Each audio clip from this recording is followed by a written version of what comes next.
House of R. I'm Joanna Robinson. Joining me today, wearing a beautiful Hellfire Club t-shirt, it's Mallory Rubin. Hey, Mal.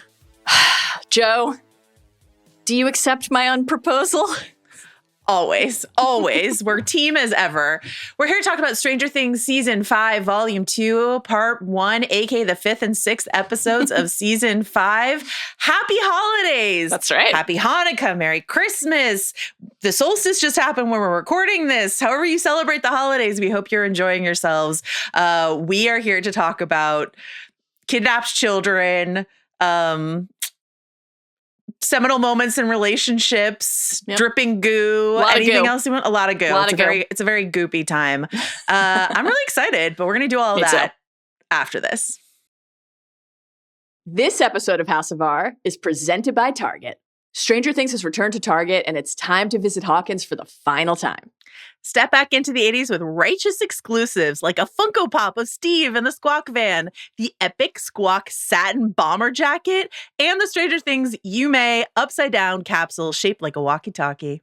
New items are dropping all season long, so prepare for one last adventure at Target.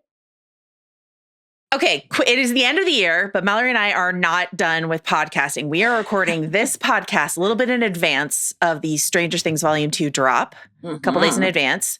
We'll record our final Stranger Things Volume 2 episode after the episodes air. So if you have thoughts and feelings about what you see in Volume 2, you have a little window to email us, hobbitsanddragons@gmail.com, about what you think about these 3 episodes. And then we will record the second part of that, and that will drop. Are we thinking the Friday, the Saturday? What do you think after the holidays? Something like that. We're recording on Friday. Yeah. But the Ringer team is trying to do a lot with, a limited holiday crew. So it might, in terms of just timing, it might be waiting for everyone on Saturday. Right. But, let's give our producers a break and everyone else a break. And we are doing our best this holiday season. So we're doing that. Double Stranger Things this week for the holiday week. We'll be back at the end of the year to do Stranger Things finale episode. Yeah. We don't know exactly when we're doing that because we are fairly certain we're not getting a screener for that. So have some patience with us as we drop our finale pod in and around New Year's. And also just wanted to flag that Mallory and I are over on the Prestige TV podcast feed talking about the heated rivalry finale. So there's a lot of Mallory Rubin and Joanna Robinson here at the end of all things at the end of the year. So best. Spoiler warning. Yes. All of Stranger Things up through season 5, episode 6. Right. So just 5 and 6. We've seen episode 7. We're not going to talk about it until our part 2 of this chunk of the pod. We're also, I think we should just save Theory Corner maybe for the next pod, because I don't think there's any point in us theorizing about an episode we've already seen, but we're not going to talk about. So don't worry about it. And then we do have like a very minor stage show script reader corner at the very end of this pod. We will let you know when that's coming. But just sort of like, once again, we're back in the cave system. There's some Stranger Things First Shadow theatrical experience insight that might be helpful, but we'll put that behind a spoiler warning for you. Anything else I should say, sort of premise-wise, before we get into our opening snapshot, Mallory Rubin? I don't think so. Just co-signing what you said. Send us your emails after you watch these 3 episodes. Is the pod hitting your feed Saturday? Yeah, but we're recording like midday Friday Pacific time. Yeah. So get us your emails by midday Friday Pacific. Abandon your family at Christmas to write us an email. Exactly. I mean, it's a podcast family, isn't it? It is. It is. Yeah. Very, very, very, very true.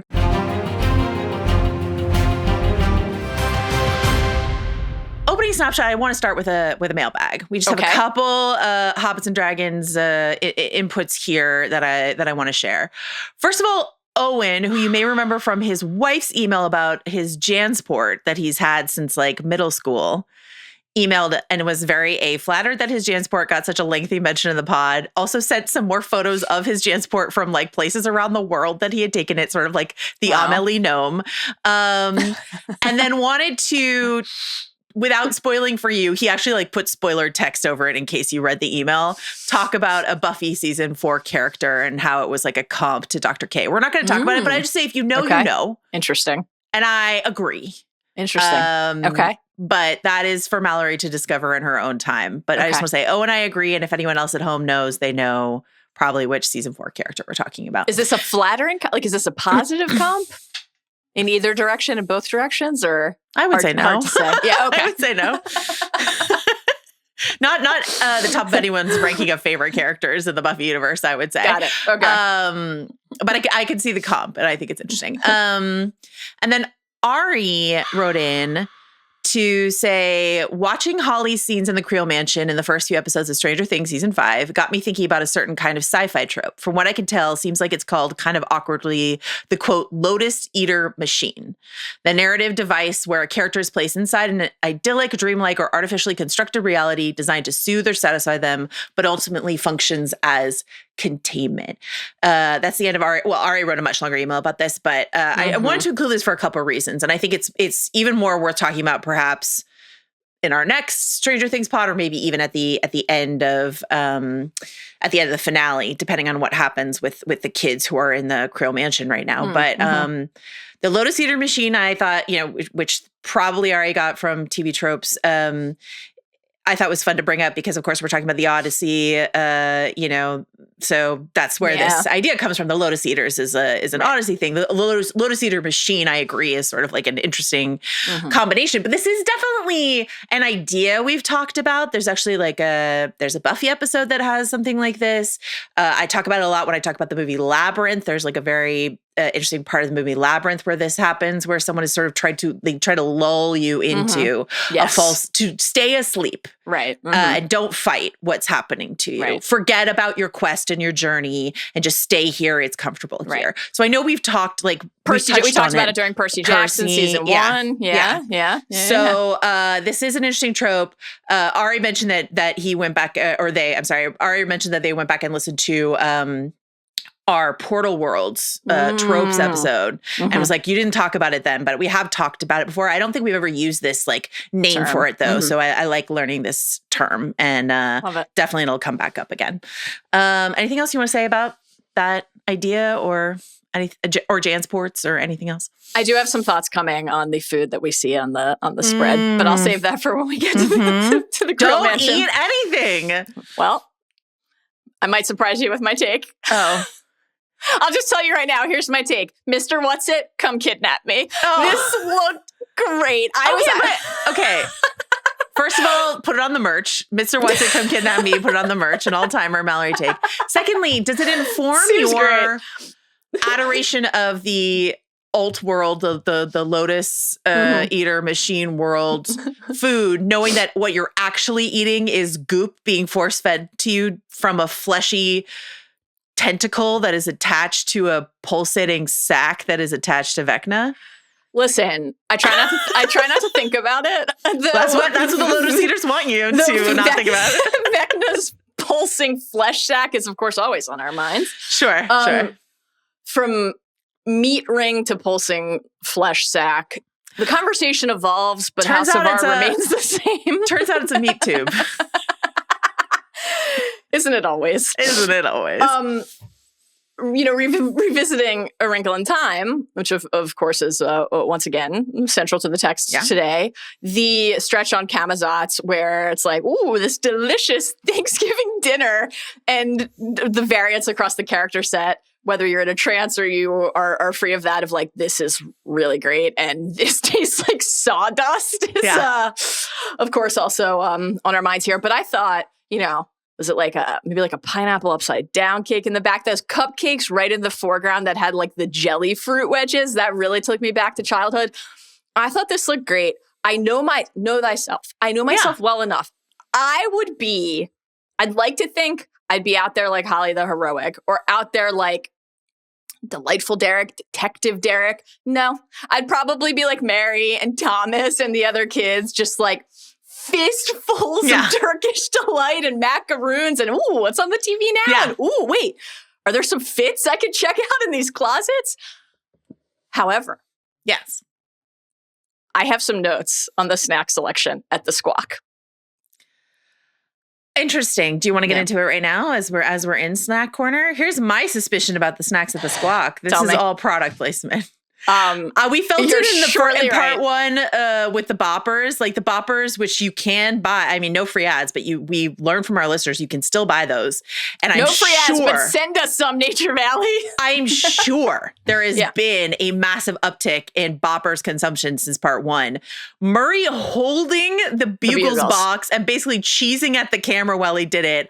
I hope he got paid a promotional fee for that product placement. But what did you want to say? I hope so as well, but that's my note.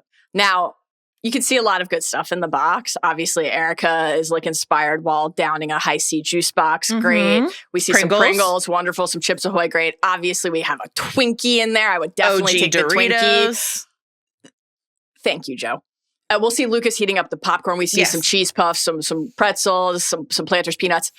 The bag of Doritos, which is like very central to the snack focus of season 5. It's right there. And we don't grab it. We grab the Bugles.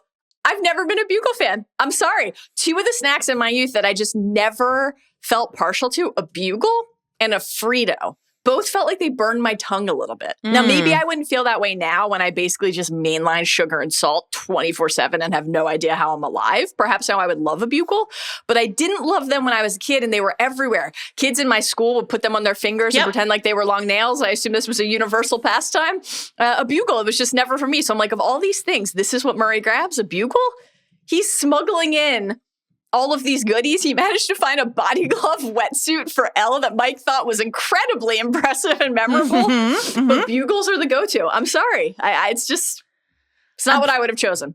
I was trying, while you were talking about Bugles, while you were giving me that incredible Bugle rant, I was trying to remember, I think there's a character in like season 5 or 6 of Buffy who like puts the Bugles on their finger and is a big Bugle fan. But I cannot confirm it while I'm simultaneously podcasting. So I will not say for certain, but everything goes back to Buffy. Here's my question. Tell me. There seems to be a clear snack divide. Yeah. In the Creel Mansion, it's Sugartown. And in the Squawk, it's Salty Crispy. Which one are you picking? If you can only pick one, Sugar Goopy or Salty Crispy, what's your poison? So this is like the age-old question. You know me well enough. A tale for our time. It is. You know me well enough to know my preferred path, which is to constantly rotate between the two. Hopefully it's like at the same, almost in the same bite. Yeah, like have a bowl of Doritos and then immediately follow it up with a nice, like a nice chocolate caramel or something. Sure. And then at night, I have my pint of ice cream and then maybe something salty after. So confusing. Just love to snack. If I had to choose though, I would almost always pick salty over sweet. Yeah. I am every time Salty Crispy over sweet. That's what I would say. Okay.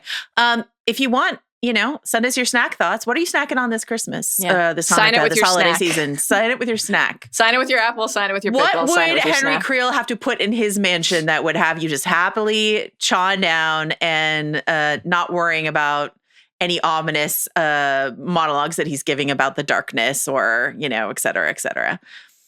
hobbitsanddragons@gmail.com. Okay. At this point, you know what the release schedule is, but I'll just remind you, right? We have got one more episode to go after this 5 through 7 chunk that they've dropped here on the 25th of December. And that is the finale, which airs on New Year's Eve. Episode 8.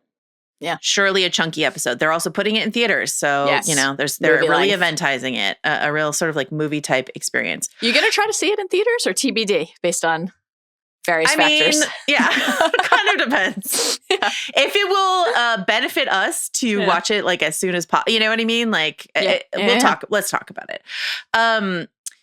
Something to know about the timing. Episodes 5 and 6 are set on the remainder of the night of November 5th or the early hours of the morning of November 6th. It's still dark outside into November 6th. Right? I think we missed a day when we were counting last time, but Derek shows up at the Maxi on the 5th.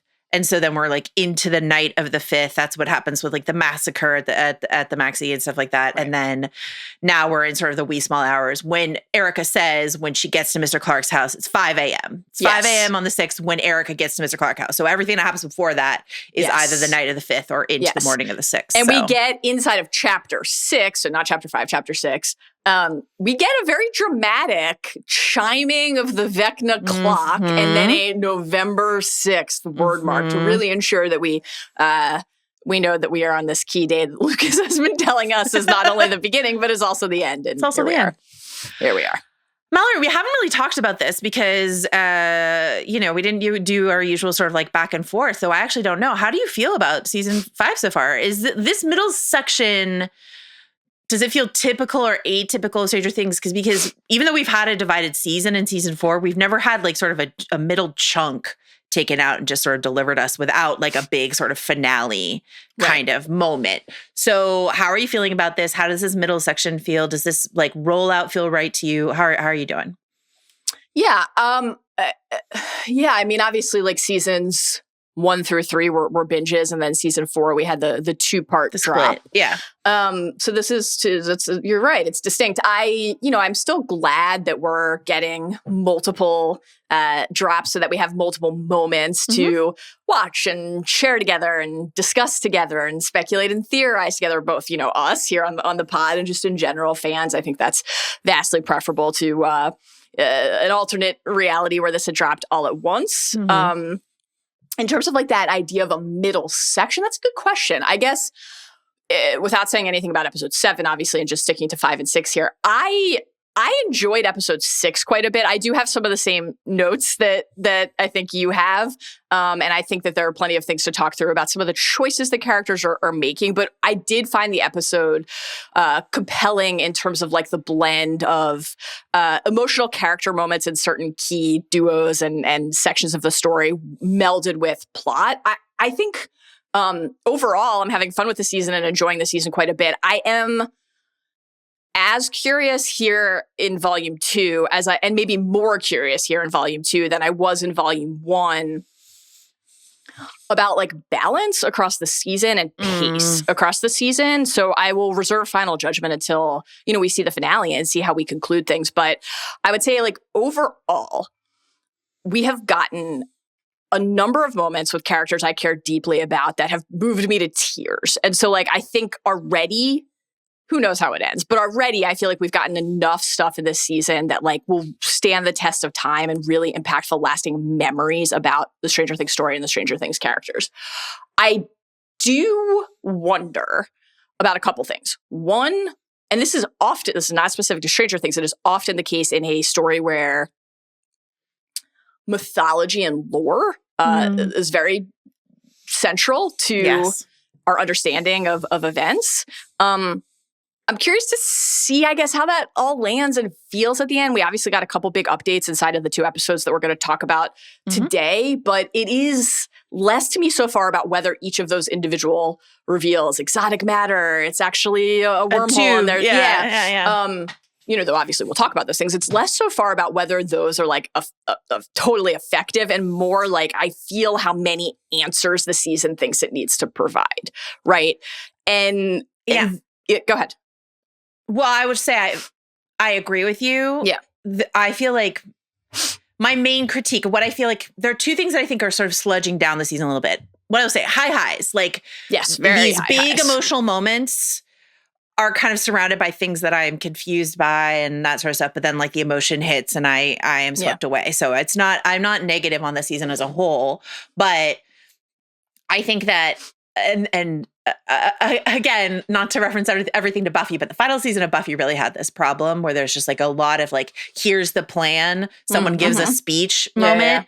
So a lot of those moments I think are sort of like grinding everything to a halt a little bit. But what's clear is that they're trying to like, obviously trying to explain things to the audience so the audience doesn't feel lost.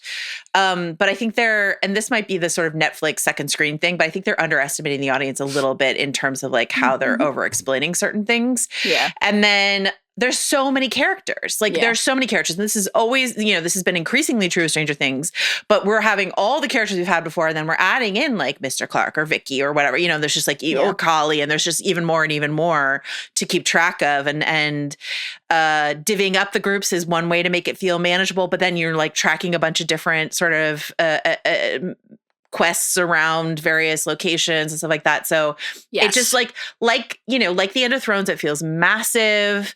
It feels high stakes. It feels I think Thrones also had this problem. And I think it's like a real reactive to the final season of Lost. Whenever a finale of a massively popular show looms, the creators always think about Lost, a finale that you and I love. Yeah. But an accusation that was hurled at that show is like, they never answered any questions. So then I feel like there becomes this impulse of like, we have to answer everything and make it so clear so that no one can get on Reddit and be like, they never explained this, And so I understand that impulse. But I think it can just like get kind of sludgy, here at the end. Does that make sense? Yeah, exactly. That's how I feel, or that's my, I guess, concern. And I think it's related to the other point that you were making about the characters and just like pace, because of this time span of a few days that the final season is operating inside of.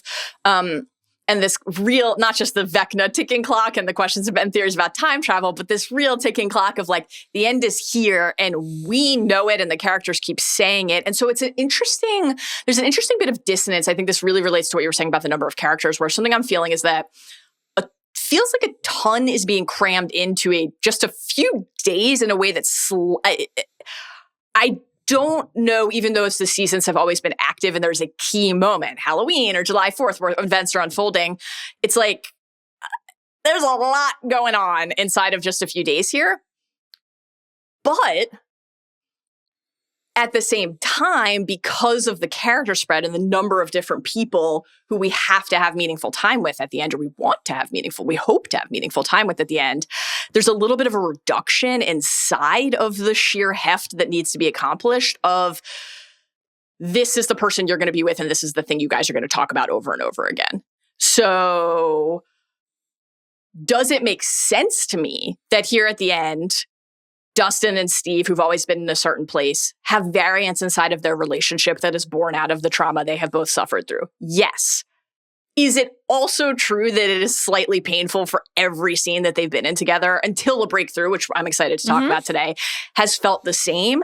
Yeah. Does it make sense to me completely that here at the end, Hopper and Elle and Joyce and Will, that a lot of what is happening with those characters would orient around the trust or almost impossible to suppress desire to protect the person you love most in this world dynamic, and the need to empower your child with a level of trust that inherently puts you in a position of fearing the thing you fear most in the world. Yeah, that feels right. But it is still also true that all of the conversations that those sets of characters have had have oriented around that same idea. Yeah. So it's this weird mix of like, it feels like we have so much to do. So many, we're at the final season of a genre show, mythology questions to answer, but also a little too much repetition inside of each character set. That doesn't mean that's how I'll feel about it after the finale. I think that it's completely possible that won't be the case. But this was the volume, and I think that gets to your middle volume question. I felt it inside of these episodes a little bit, even though I did quite enjoy episode 6. And I just think that some of it is like, in some cases, it's just like extraordinarily successful. And then in some cases, it's just not quite clicking the way that I want it to. So to get to our next, what in the stretch of season 5 feels most representative of what Stranger Things is/does, which is usually just like, what's your favorite scene kind of is basically what we usually end up picking here. The Jonathan and Nancy scene, which like every cast person in an interview said, there's a Jonathan and Nancy scene that I love, which made me worry that like one of them was going to die or something like that. Yeah. Instead, we get this other, I thought, completely surprising moment inside of a relationship that I've had trouble caring about, inside of characters that sometimes have not been like the core of my focus and stuff like that. Extraordinarily successful. Just like maybe one of my favorite scenes in all of Stranger Things ever. I just, and I will say, especially when people tell me, oh, there's this one scene with Jonathan and Nancy that's amazing. My skepticism is so up. I'm like, you're not going to get me. I'm not going to have the basic bitch answer, but I do, because this is the answer. So when you take this Jonathan and Nancy tension, which was building since last season, right? Since their separation in season 4, their uneasy reunion at the end of season 4, we were curious sort of like how that was going to play out. The way that it is built up in this, and then the way it comes to a head, and just like this, they just really gave this gift to these actors to have this scene. Natalia and Charlie did a really, really good job with this unproposal sort of moment. Really, really good. Yeah. When you compare that to something like what has been happening with Dustin and Steve all season, leading up to a similar, like supposed to be, I think, similarly emotional catharsis, it was just not nearly as successful for Dustin and Steve. I think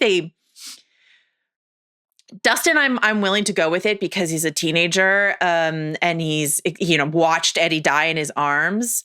But I think they had to make Steve behave too far out of character in order to sort of force this acrimony into this tearful reunion. And like, we all knew that this reunion was going to happen, and I should have been like prostrate on the floor with like relief or happiness or tears or whatever, because when like Gaten is so good in that scene and Joe is like quite good in that scene, but I was just like, this all felt like incorrect leading up to something that didn't feel really as earned as I wanted it to, especially in such close proximity, both physically, plotline, time-wise in the episode, to the Jonathan and Nancy sort of like exquisite chef's kiss moment. So, that's just sort of like, sometimes it's working for me.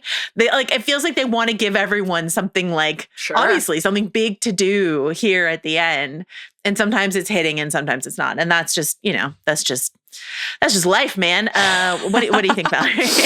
Yeah, I think that I am a little higher on the Dustin Steve literal knockdown, the knockout drag down fight than you are. Though I agree with there is something like that a pit in my gut watching the way that Steve behaved in this episode, and I can talk myself into why, but I'm not challenging your note there, which I think is completely valid. But the issue that the struggle that I had was more like they can't walk up half a staircase without saying something cruel to each other. The kind of like ceaseless nature of the snide insult and remark. Very funny to like stay here and play with your balls. But other than that, it's like just actually kind of really mean. Like unpleasant to watch. Yeah, it started to feel unpleasant to watch. Exactly. From characters who, and I don't, that's not the same as me saying I think that they should just always be making lightsaber sounds and dicking around with each other at ice cream parlors. I think the fact that people in a relationship that spans formative years of youth where these terribly traumatic things are happening, go through some shit with each other actually makes sense and is an interesting creative choice. When they broke completely and are rolling around the rainbow room and got to that point, and then when we hear what Dustin says, which we'll talk about more, I was pretty affected by that, and it felt to me like where I kind of wanted the bickering to go all season, which was to that place that we just actually talked about quite a bit on our best fights of the century so far pod. It had that quality for me of like, you can hurt the person you love the most because you know how. It did give me that, and so I liked it. And then the stairwell, like, I can't lose you, not you. That actually did break me, and I was like crying. I mean, and that was so good. Just really, whew. Yeah. But and I think some other character sets delivered very. We'll talk about everything with Max and Holly in great detail, but some of what Max said at the very end to Holly, I have some notes on Max's strategy and plans throughout the Camazotz escape. Many notes. BT Dubs, you can't come with me. I have some notes. We have some notes on that. But Holly, you saved me, and this is in you already was so core to the Stranger Things experience. I love really that. Good. Even something subtler like Mike and Elle and the conversation they had, and Mike really delivered a thing that I love of like, why does someone else get to decide for us? Like there were little moments throughout that I'm excited to talk about that I enjoyed. All of that said, though, obviously my pick is the same as yours because I agree. I thought that the Nancy Jonathan scene was one of the best pieces of acting, writing, and emotion that we have seen in the show. And it feels like the perfect embodiment of the thing that we have talked about across not just the season 5 episodes, but the rewatch. It's not a common thing anymore to get to spend a decade of your life watching characters grow up with each other, right? Yeah. And so, like, I'm so excited to go through that scene in more detail, but I really agree with everything you said. I just thought it was beautiful, and it felt so honest and, like, a really well-earned and rewarding thing to see between two people who, like, have made their way to each other and then grown apart, but that doesn't mean they don't love each other. And that's actually a lot harder to navigate than just like, I don't like you anymore. I just thought it was or great. Like, I'd rather be with Steve. Like, you know, like the fact that wasn't what the answer was. Yeah, that felt perfect. I love that really after great. all our ship wars, it was like, it's actually not about Steve at all. Like, it's about me. It was great. Kelly Taylor choosing herself. It's very important. A very important 90210 moment for Nancy Wheeler here. I was thinking about, again, we will go into more detail about this, but I was thinking a lot about Natalia and Charlie Heaton, Natalia Dyer, who started dating in season 1, have been together since season 1, you know, like live together when they're, you know, like, but got together so young. And, you know, when Jonathan talks about their trauma bond, you know, essentially, and it's like, who else could understand what we've been through? Yeah. You know what I mean? And that's just true of these young actors who have been together in Stranger Things, and who else could possibly understand it? But in what ways is that, you know, I'm not saying that they put Natalia and Charlie's like real relationship in here, but there are just like truths that are, you know, true about this experience that these actors have gone through together in shooting up into rapid overnight stardom. Yeah. That no one else could understand what they went through. And that's not to say that like Natalia and Charlie find that suffocating, but like there is just these like elements of we're so young and I don't know what I want and why should I, like, how can I possibly decide? And this is something that I'm so glad you brought up in the last chunk of episodes that you talked about when we talked about like the couples coming out of this. You're like, somebody has to break up because not all of these couples can have met each other when they were children and stay together. That's just not realistic. And so for them to give us that inside of this moment, this sort of life or death, the walls are gooping in moment was extraordinarily good television. And it was I great. Feel really lucky to have watched it. Okay. Again, we're going to talk about that a little bit more in detail when we get there. But just last but not least, I'm just going to keep coming back to this. I stripped out the like movie references because I think we've addressed all that. But I just want to remind that the finales the Duffers cited as inspirations are 6 Feet Under, Breaking Bad, Friday Night Lights. So 3 bangers, just something I think about as we go forward. A lot of those have to do with like time and bittersweetness. I would say are sort of 2 things, like epilogues and also just sort of like not everyone gets a happy ending. Interesting, something to think about. Okay. This episode is brought to you by Target. Heads up, Stranger Things has returned to Target, and it's time to prepare for one last trip into the Upside Down. Head back to the 80s with rad exclusives like the Stranger Things Season 5 vinyl filled with epic tracks from the show and 2 awesome new Gatorades and vintage look bottles. The Stranger Things Upside Down cooler and the Citrus cooler. New items are dropping all season long, so prepare for one last adventure at Target.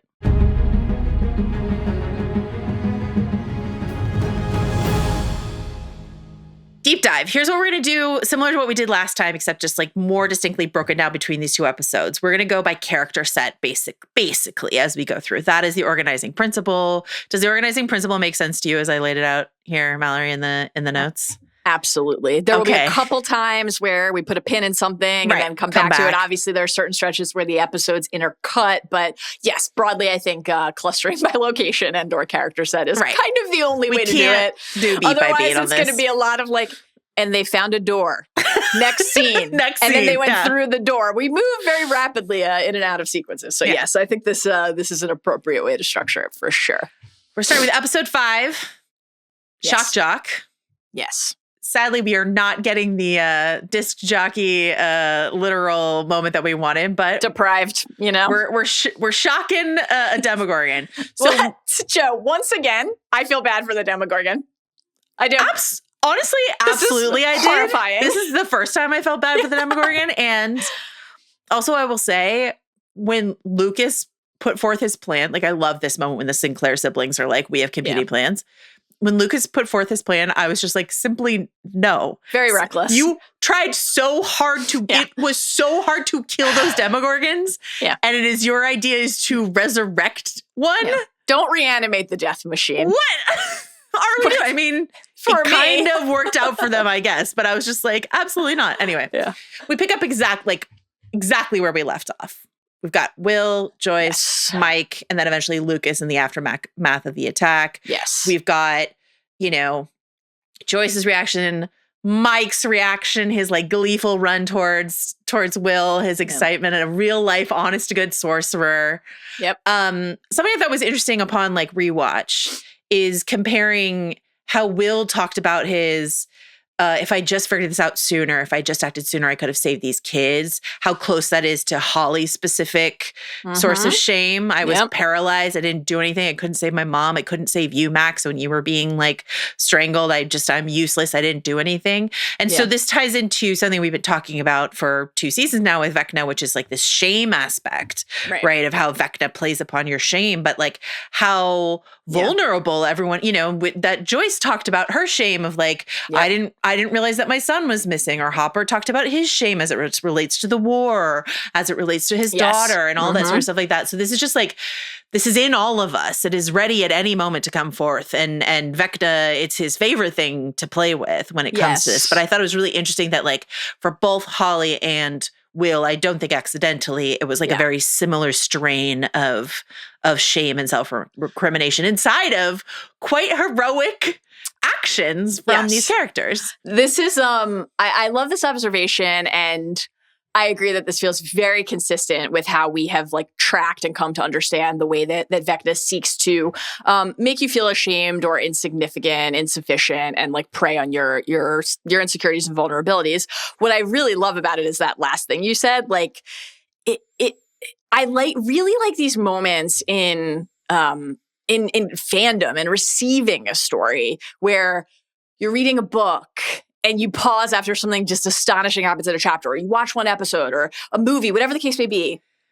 And the individual and then the collective response is like celebration for some sort of accomplishment and achievement, even if the situation is dire. And then we get to the next beat and the character in question is not in that headspace. They're like, oh no, either I didn't do enough, I should have done better, or okay, I did this cool thing, but now what? It's not, this isn't like a perfect comp, but it reminds me I think one of my favorite examples of this, we just talked about Hard Home, so maybe that's why it's top of mind for me. And obviously when the Night King raises his arms at Hard Home, it's like pretty clearly a dire, drastic moment. There's no other way to read it. However, one of the things I think undeniably that also happened after watching Hard Home is you're like, John killed a White Walker, like Valerian Steel. We have like it's sick, it's awesome, but also like we know we have new information. We have, and it's like there is a state of despair that we then return to about the challenge that awaits. And so I really liked this. I liked that everybody spent the last month basically between Thanksgiving and Christmas rightly being like, we just watched something that was really fucking awesome when Will became the sorcerer and wiped that blood away. It's amazing. And then we get to Will and he's like, I mean, this wasn't enough, which isn't really a fair burden to put on him, but does feel very human, and certainly where how these characters would be navigating what awaits. So I liked that quite a bit. When they find Lucas in the tunnel and he's got, a wound on his chest, and I just thought, this moment was really funny. They're like trying to like underreact to this like gaping wound. Oh, it's fine. Flesh wound. Barely a flesh wound. Absolutely fine. Joanna, every single person who's been slashed by a demo, a lot of people checking in. No one's checking on Ted. Can people give less of a shit about Ted Wheeler? Couldn't possibly give fewer fucks. Karen gets to play hero inside of this episode. Yeah. Ted, we don't even know or care. Nobody cares. Is Ted alive still? We don't know. The electricity was fluctuating in the hospital, as that soldier snidely said. Tough for Granny. Like, what about Ted Wheeler?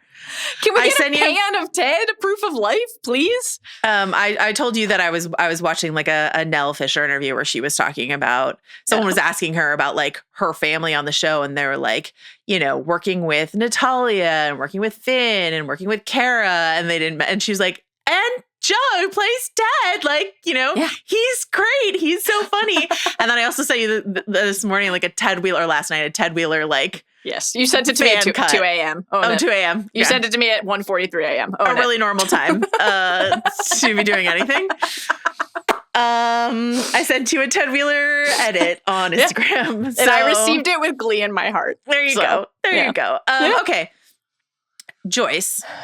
Yes. Here in the tunnel section has this idea for Will to attack Vecna. And she's very much embracing her like, I underestimated you. I coddled you. You're powerful. Let me encourage you. She will later blame herself for that when in her conversation with Hop. But in this moment when she calls him extraordinary, when she talks to him about Vecna underestimating him, that's not a mistake that she will make, all this sort of stuff like that. Yeah. What did this make you think of, Mallory, and how did you feel about it?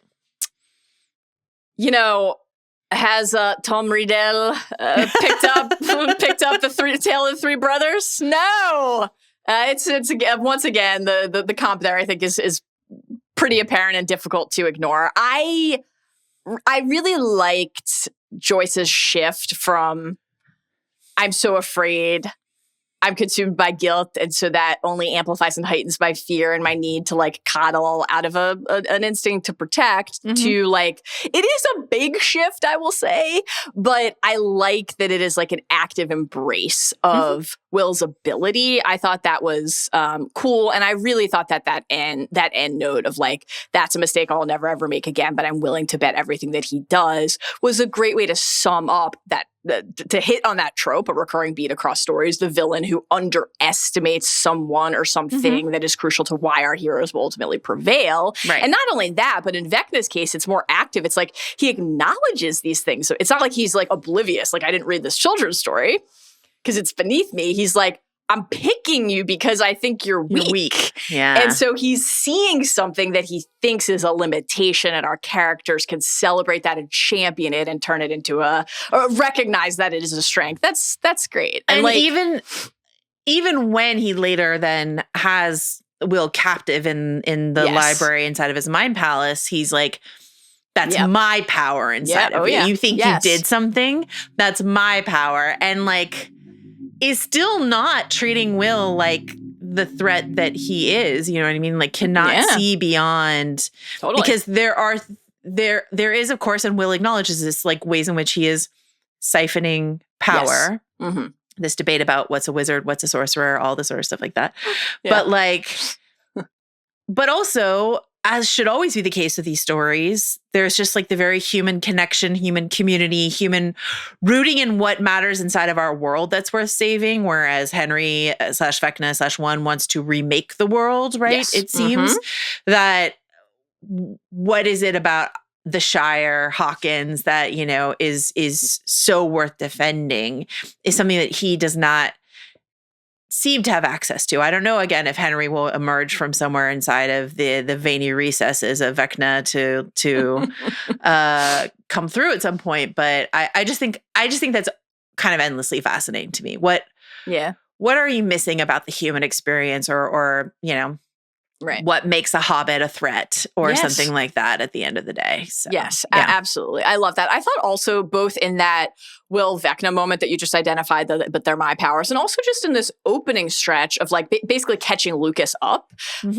I thought that this fifth episode, this sixth episode did a good job of just kind of establishing the rules of how Will is doing this and what maybe the opportunities are in that, but also what the limits are. And then, you know, we've had a lot of the discussion and since we covered season 4 for the first time and then revisiting it and now uncovering season 5 where we're like, what awaits for Elle and Will and everyone? And I think obviously the Elle part of that is just the center text for Elle in these episodes with everything that Kali and Hop and Eleven and Mike are parsing about the blood transfusions.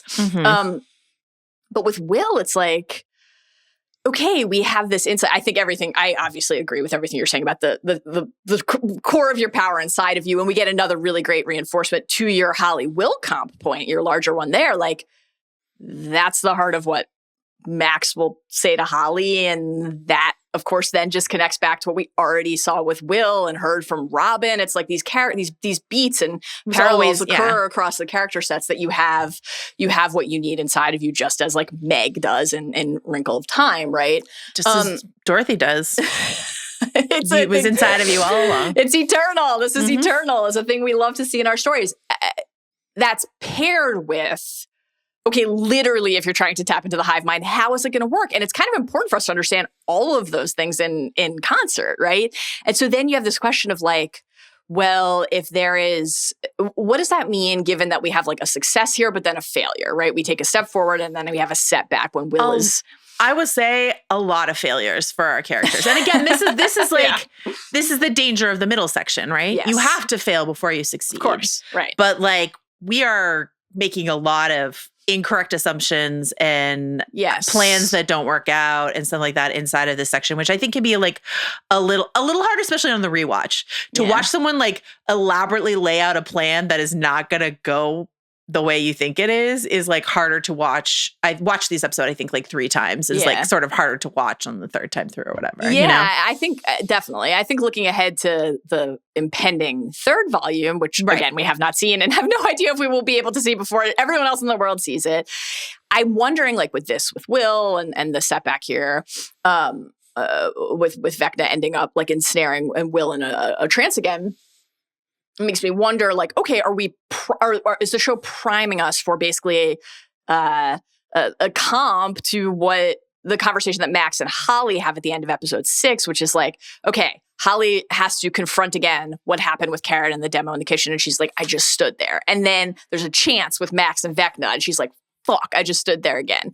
Now, Max, of course, is like, well, knew Holly wouldn't do that. I probably would have been like, you're like a very small child, and that seems super scary. What are you gonna do? Take it easy on yourself. And she gets there eventually, but not immediately. We had the exact same reaction when she was like, you wouldn't do that now. I was like, nor should you have done it then because you were a small child, but okay. Yes. But then so we're building with Holly toward this like, Max and Holly are standing there. I can't wait for us to get to Max.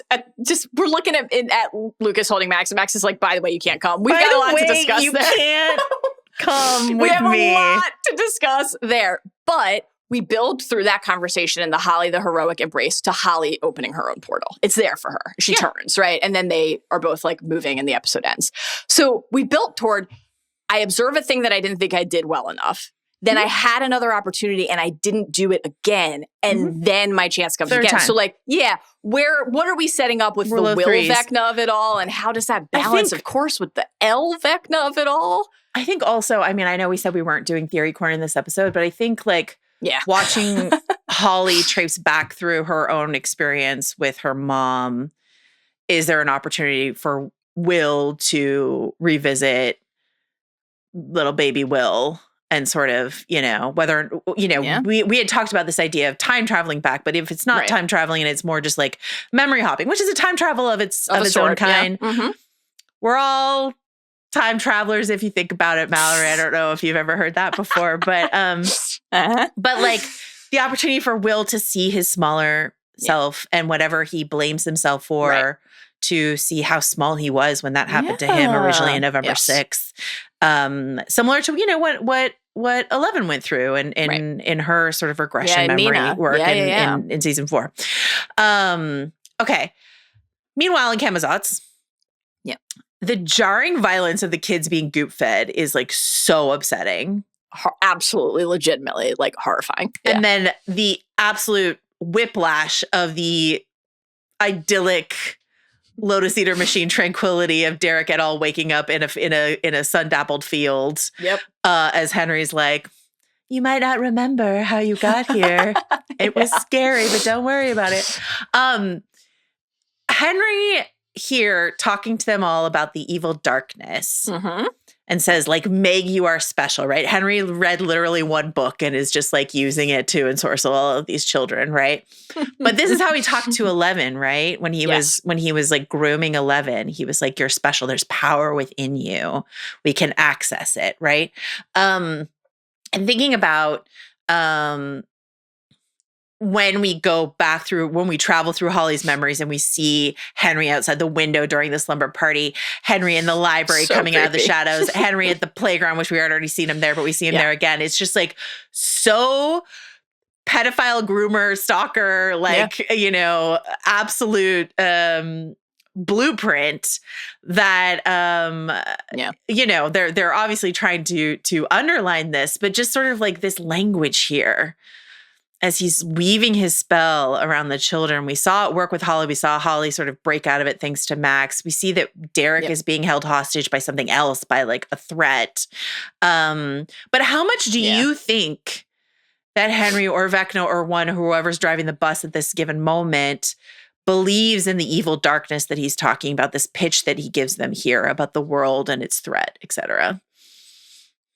Yeah, I mean, I think that this, obviously the thing that this brings top of mind is the big speech that we heard one give to 11 in season 4 in episode 7. The spider speech, you know, I can just make my own world speech. And so I think my read on Henry's plan, both what he stated to Elle back in 79 and what he is working to accomplish with these vessels here, is that when he says this is your sanctuary, he knows simultaneously that they are pawns and tools, and also that he has enough of a warped mind that he believes his own bullshit, right?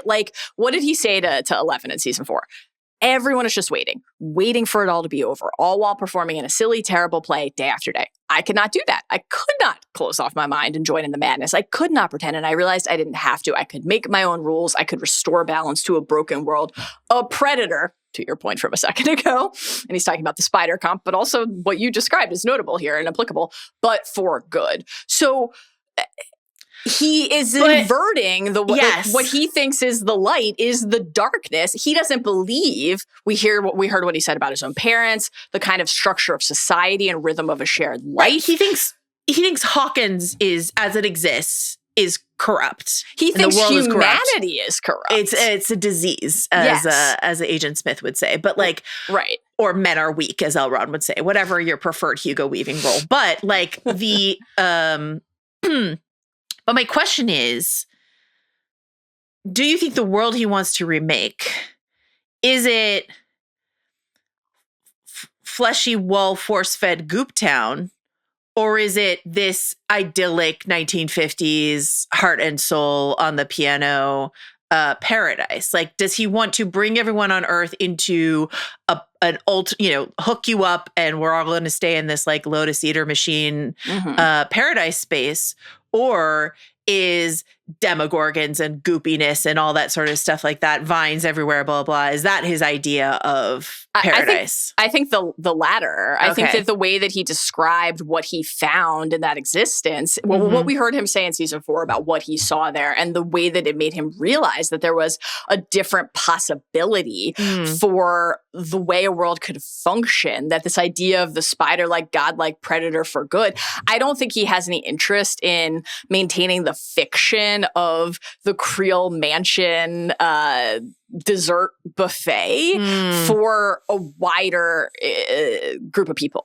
No more Turkish delight, just Goop. He's got to keep those kids calm so that he can use them as his vessels and enact his plan so that he can bring about a domain of his design that he leads, that is crafted in his image to his liking. And so how can that be anything but dark, even if it feels light to him? I thought that on the language front too, the other thing that really struck me in this sequence was the way that he said to him, you, pause, repeat, you know, we get the W, you will be heroes, which... just for one day. To bastard, to invoke, obviously deliberately on the screenwriting part here, this key, the musical note we've heard more often than any other, maybe other than, you the Hoppers Jim song, to invoke that language that's going to make us think about one of the anthems of the series and bastardize the we can be heroes lyric that has been something at the heart of watching our young kids grow up and fight off and thwart evil, is I think a really fun for full circle way that's really it roots us smartly, I think, in the different perspective, right? And so it's a way to say to us, he believes his own bullshit, but undeniably that's bad. Interesting. What do you think? I don't know. I'm curious if there's some other layer here. I don't know. And I'm always curious, like, who exactly is driving the bus at any given moment. And is it always the same person? Sure. And is one part of him, because he's this fractured identity. Mm-hmm. Does Henry have an idea that's different from Vecna's idea? Has Vecna fooled Henry into thinking their ideas are the same idea? Like, I genuinely don't know. And maybe it's just simpler than that. And it's just like, I want the Spider-Verse, to be the new reality. I want, everyone drinking goop, like, I don't know. I don't know. I'm curious. I'm curious if it's more complex than that, but maybe it's just simpler than that. I mean, we only have like, after what you and I have watched, we only have one more episode to go. And even if it's a supersized episode, like, I don't know how much time we really feel like we have left, 2+ hours, for a finale is like not nothing. But I think I do think that I do think clearly the show is pointing us toward complexity in Henry's backstory. Like, obviously we get in these episodes, the memory down in the mine shaft in the cave, and that line from Holly about like, is this what made Henry bad? And like, introducing or reintroducing really that question of how much empathy should we have for the boy who became this thing and who was, part of also what obviously reminding us of everything with the blood and with Elle, which we'll talk about, is like that Henry was a lab rat of Papa's too. And so that takes us back to the empathy that 11 had for him in season 4. And so I don't dispute that that's present here. I think it is. No, I don't. I think where we find the character now is that the scale has tipped too far into like, my utopia is not a haven for anyone else. Yeah. I guess I feel like I don't want to close my mind or heart to the possibility that there is like some double talk going on here, but I don't. I'm have very open answer. to it. Yeah. I am wondering how like much time we have, but obviously clearly there are things that will be revealed about Henry in the very end of this series. That's obvious at this point, and so I do think that it's very possible that we get a like opening of the heart and opening of the mind for how he got to that point. I think, frankly, like we should. Would you say the heart and soul? The heart and soul. Can I just say, yeah, few things. Like, there's occasionally Stranger Things will be like, here's a thing you did in the 1980s. Oh, yeah. And me, I mean, this might just be like any decade experience, but I feel like I don't hear kids plunking out Heart and Soul on the piano as much as I did when I was a kid. And I definitely know how to play like 3 things on the piano.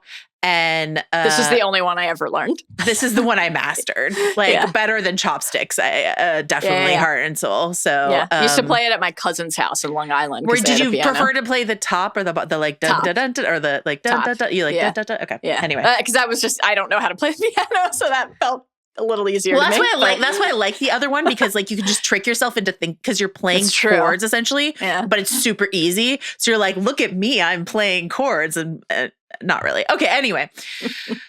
Holly, I don't know if we need to get into it too much here because we're going to talk about her so much later, but like Holly is even more of a main character than we even I think previously thought.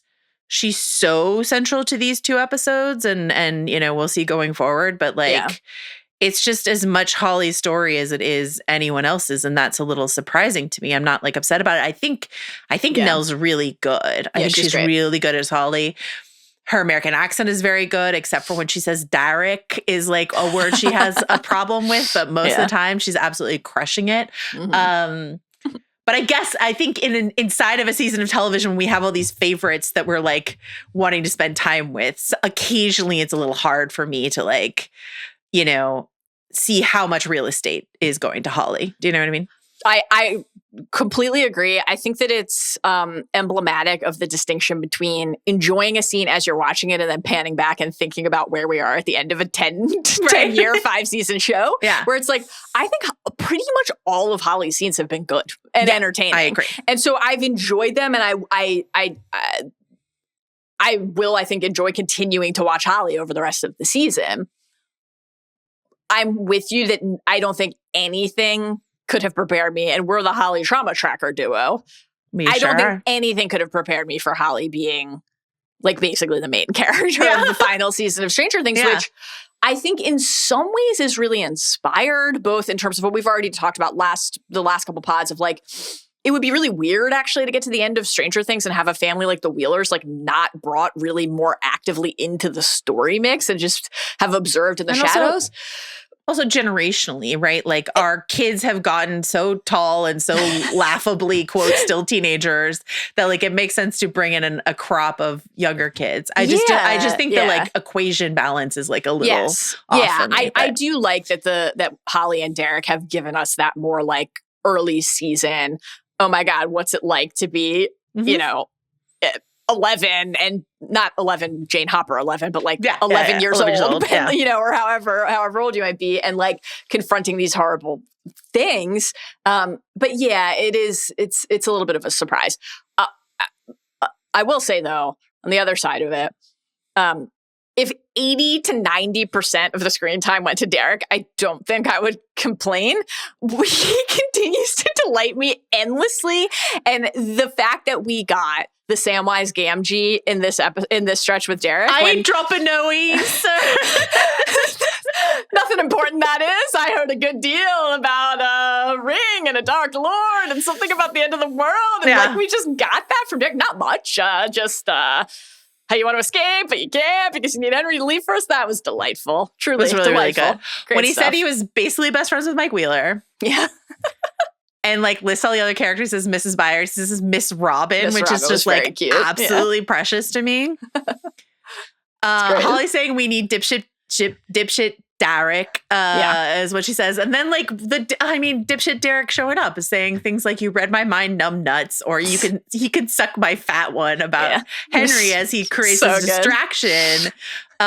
Is really good. When Henry catches Derek in the woods, though, Derek in the woods, and shows him his family, the Turnbow family. Upsetting.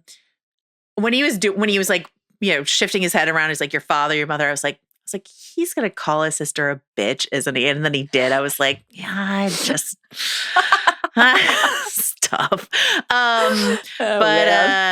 Very, very traumatic. Anything else you want to say about Derek here? Just that let's add it as a bullet point. It's not the top bullet point, but let's add it as a bullet point on the feedback from Max in these episodes, because I think this was crazy reckless and like Holly's just trying to real-time strategize and it's all new to Holly, but like I don't think that Max should have signed off on Derek being deployed as like a distraction so that they could go try to escape. I'm like, this is kind of fucked up. Not everyone is cut out to be a great leader. Yeah.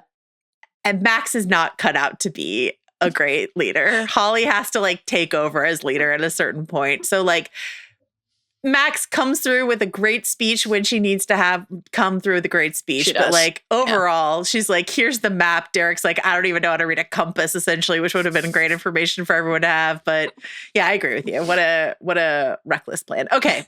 That being said, I mean, Joyce put Derek in the, I know. They keep putting Derek in these situations. Right. Yeah, what would Erica say about that? Okay. Exactly. Speaking of Erica, the Sinclair siblings have a plan. 2 plans, in fact. So how excited were you to hear No Bad Ideas in a Brainstorm? One of our favorite pieces of Ringer lore inside of Stranger Things. It made me wonder if David Jacoby had a writing credit on this season that we didn't know about. We should ask Jacoby about that. That was an absolute thrill. We've already talked about like the Bugle's product placement, Erica and Mike saying Wizard versus Sorcerer matters. Very funny. Erica proving herself better than Lucas at D&D at every turn. The Shock Jock plan, which again, we have some notes about this. Robin and Will have this moment where Robin thanks Will for saving her life, and then he thanks her for the Tammy story, and we get this sort of like truth serum conversation. This revelation that Steve is the person that she came out to, and he's like, Steve, really? That was great. And then we do this whole thing, and Robin does her young Frankenstein joke. Her I work at a video store shtick continues. Anything else you want to say about these 2 characters and their connection here, or? I continue to find Robin and Will talking about who they are and how they came to share that with other people and when to be like really moving and powerful to see. I thought that hearing Robin say, sharing that part of myself with someone else, that was a whole nother thing, was like a good next step in their conversation with each other, because what we watched with Will at the end of episode 4 was a self-embrace. Yeah. And now this question of what comes after. And I thought it was really cool to hear Robin, because Will is looking at Robin as a character who has as a person who has all of this wisdom and experience to share with him, which she does. But then I thought it was really amazing to hear her say to him, "You're like the third person I've told. Yeah. I hope to double that this year." It's like, it's still also new to Robin too. And just, it's another way to remind us of how even the older kids, they're all still so young, and it's all so formative and new for all of them. So I liked that. I thought that was very, very good. Then we get the Hopper and 8 and 11 stretch, which I think we should just pretty much knock out here. I'm actually quite confused about some things that are going on here. Not confused as in I don't understand, but so Callie describing this whole plot to 11, using her illusion sort of power to make it a visual presentation for 11. This all makes sense to me. Callie being it's not going to be done, basically we have to die in order for this to be over, sort of seems to be Kallie's POV, or very especially you 11 need to die because your blood is the good, is the juice. Right. Yeah. Hopper, this is getting ahead a little bit, but Hopper's move from awkwardly trying to connect to Callie in the car here when he's bitchin', isn't that the word you taught her? I remember blah, blah. And Callie being kind of solemnly I'm a bad influence, and he's that makes two of us, he gets this moment. He, I will talk about Hopper and 11 in a second, and her anger towards him and stuff like that. Yes. That's interesting to me. But he comes in, he interrupts this Callie and 11 conversation. Then ever after that, he hates her. This child in a way, and I understand that Hopper is not the most emotionally regulated person, and this has consistently been true of him. Yeah. But did it feel to you we missed a scene where he went from trying to bond to interrupting something? Or is this another case? I mean, obviously he's correct that she's whispering in 11's ear of Grima worm tugging, you should essentially kill yourself. That is kind of the vibe here. But I don't know how he would know that for sure, right? He says that, right? I don't know, she just talked to Elle and then all of a sudden this thing changed. So he's kind of, but doesn't it feel he really dramatically and violently swinged to this hatred space? I don't know. What do you think? So the first time I watched, I did find this a little jarring, because it felt to your point in the drive over sequence, that he was sort of sweetly trying to be I know Connect. Who you are. She told me about You're you. My kid's I know why friend. you matter I'm the to cool her. dad. I'm Yeah. cool. Yeah. And then very suddenly he's just in a very different, overt place with her. On a rewatch, I kind of assumed that he basically just heard more of what she told Elle behind the projection, or maybe just that Elle has caught him up, because we'll quickly see that Elle does. Mike has to prod her, but she does just tell Mike this kind of the math problem we're working with here. So whether he heard or they revealed it to him, I think that I agree with you that it felt a little choppy in terms of not seeing him receive that information. That said, the place that we find him emotionally, and it just the way that his inability to maturely process his terror felt really right to me, actually, for Hop. I'm I think that the Hop Callie argument I found pretty disturbing. As you note, she is a child. Not the first time we have seen Hop argue with children in Stranger Things, certainly. I think this, like, it had a little bit of a they're both right, they're both wrong quality that I like in a disagreement. Mm-hmm. Like, Hop has withheld things from 11, you know, the truth about Terry being alive back in season 2, etc. So I think when Kali wields that against him like a cudgel, she's right to do so, and he is, of course, receiving that with the shame that is warranted. I think that Kali is also right that 11 not only like needs the facts in order to fight, like just that's practical, that's smart, it's the best way to be prepared, but also that she deserves the truth about her own life. I think she's right about all that. But I think then Kali swings into like, why do you get to push Jane toward this outcome? You know, why do you get to decide? Just as Hop so often does, why do you get to try to convince this other person like what is right for their life or the decision that they should make? And I think that there's a difference between 8 or anyone wanting to like arm 11 with a clear view of the board, right? Appropriate. And telling her, which is what she does here, there's only one choice and it's for us to die. I agree. And so I think that Hop... I'm not by the way, I'm not on board with Kali's plan, to be clear. Of course. You know, just to make that very clear. Yeah, of course. I think like Hop, you know, I think that when Kali says to him, like, you know, I'm right, I think that's true. I think that Hop must know on some level that if these are the facts, that what Kali is saying is true. And so then that just sends him into this spiral, because that terrifies him, because as we've heard him say time and time again, I can't lose you. I can't do it again. Like, I can't lose the most important person in the world to me. And so him behaving badly felt a little disappointing, but right. In character. For sure. This is Hop, for sure. To a T. I just felt like there was one scene missing to get me to like where he winds up, you know? Yeah. Anyway. Perhaps ironic, given that right before their argument, we hear Hop say to Mike, you know, it's like there's a piece missing, a big piece. To go back to the Hop and 11 conversation that they had before she and Kali had their conversation. Mm-hmm. I was curious if you felt, you know, because you and I both had a similar like visceral dislike of the Hop death fake out that happened in the first volume. Yep. We're just like, they've done this before with Hopper numerous times. Feels like weird to play with emotions this way here at the end of everything. However, as we get into this conversation where 11 says like, I saw you were ready to die. Yeah.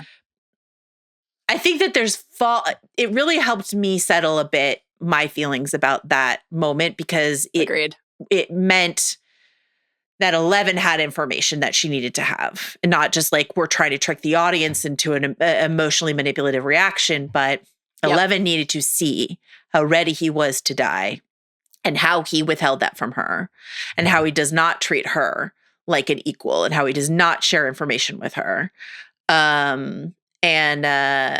You know, this is information Joyce didn't have. Like, this is information no one had. This is, you know, this is something he was keeping hidden behind a board in his wall in his top secret cabin that nobody knows about for some reason. So, like, failsafe. No one knew about it, she says. I remain baffled as well by the cabin being like in use. Off the grid. It's just astonishing. But I liked it a bit more. I still don't like love it, but I was just like, well, at least it's like there's a plot reason for it. And this division, you know, once again, it is hard to watch people we like fighting with each other constantly. Yeah. Even though it is a normal human response, and especially a human response to something as stressful as, again, this is a real like sort of end of series. Yeah. The threat is here from the very beginning. We know the enormity of what we're facing kind of setup, which again is like something you and I will talk about when we get to the final season of Buffy, but it's just sort of like, we're no longer doing the like, we go to class and then occasionally like something happens and we have to fight a monster. Yes. It's like, we're just in battle mode. Right. And tension and pressure is high and relationships are falling apart. And all of it is very human, but it doesn't mean it's like, you know, I like complexity and I like conflict. Of course, conflict is a source of any great drama or comedy or theater or anything like that. Would you say that conflict in the human heart is the only thing worth writing about? I might have said that occasionally in my life, but I still want to enjoy what I'm watching. And Yeah, totally. there are stretches inside of this season where I'm just sort of like, I'm not enjoying people constantly at each other's throats, you know? I think that the specific alchemy of Stranger Things was all of this happening while a couple people are at their summer internship at the newspaper or going to scooping ice cream. Scoop ice cream at the mall and shop with their friends or go to class or ogle the hot lifeguard, whatever the case may be. I'm with you there completely. I'm in the same place as you are with this, with the 11 Hopper thing. I similarly, and it made me think again structurally about how the show has been consumed over time, because in past seasons, with the exception of season 4 and its 2 volumes, we wouldn't have had, Stranger Things has always been designed to be consumed as a binge. Yeah. And so we wouldn't have we just would have plowed ahead and then we get in short order to this moment in this conversation and then possibly, and I'll come back to this in a second, future payoff as well. And it all would have felt like it was part of the design inside of the season and we wouldn't have had that. Now, I think certainly many other Stranger Things fans have really longed over the years for the opportunity to of like a week-to-week drop or something consume like that. Yeah. it and talk about it in real time. But it hasn't actually been crafted to be perceived that way. It just hasn't. So that was on my mind with this. I similarly was like, okay, Elle saying, I saw in your eyes tonight, I saw you were planning to die and you always were, like hit me really hard and it softened me quite a bit in retrospect to that moment in episode 4. I'm with you. I still felt like it was a little bit, for us as consumers, as viewers, I felt baited still. But thinking about it through the lens of the characters in the story, it works for me now. Because for Elle, for everything you said, and I think like for Elle too, just we spend so much time thinking and talking about what 11 means to Hopper and how scared he is to lose her. And it feels important to really root us in the fact that the other part of that is true, that this is a shared love and relationship, and that it affected her deeply to confront the fact that he might be gone. And we know that because we saw her mourning him, at the end of season 3 and then the beginning of season 4. And so like, of course we knew that already, but like being reminded of what it would mean to her to lose him, I felt moved by. And not only that, but like that he would do that without even having a conversation with her about it. Right. That he would leave her to be again, and like when he did not die, but did, leave before, that was another like self-sacrifice play he made without, he's just eager forever to fall on his sword, and play the hero. We could be heroes. Yeah, I think to that, like, not telling her part, it makes me think of Joel and Ellie. They're like, well, we're supposed to be what does it mean to be partners if you don't trust me, right?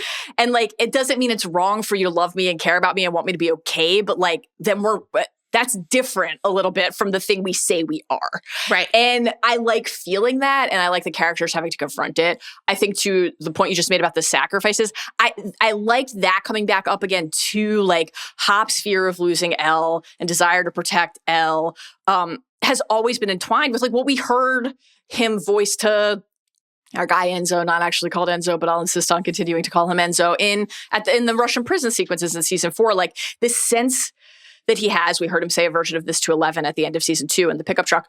I'm a black hole and everyone in my life suffers because of me. And so there's a really sad, very intense aspect of the way that Hopper thinks about his relationships and manages his own life, where he's like, if I'm not here, maybe they won't be in trouble anymore. That is like really harrowing to confront. And I think is like active text for the character that makes sense to me.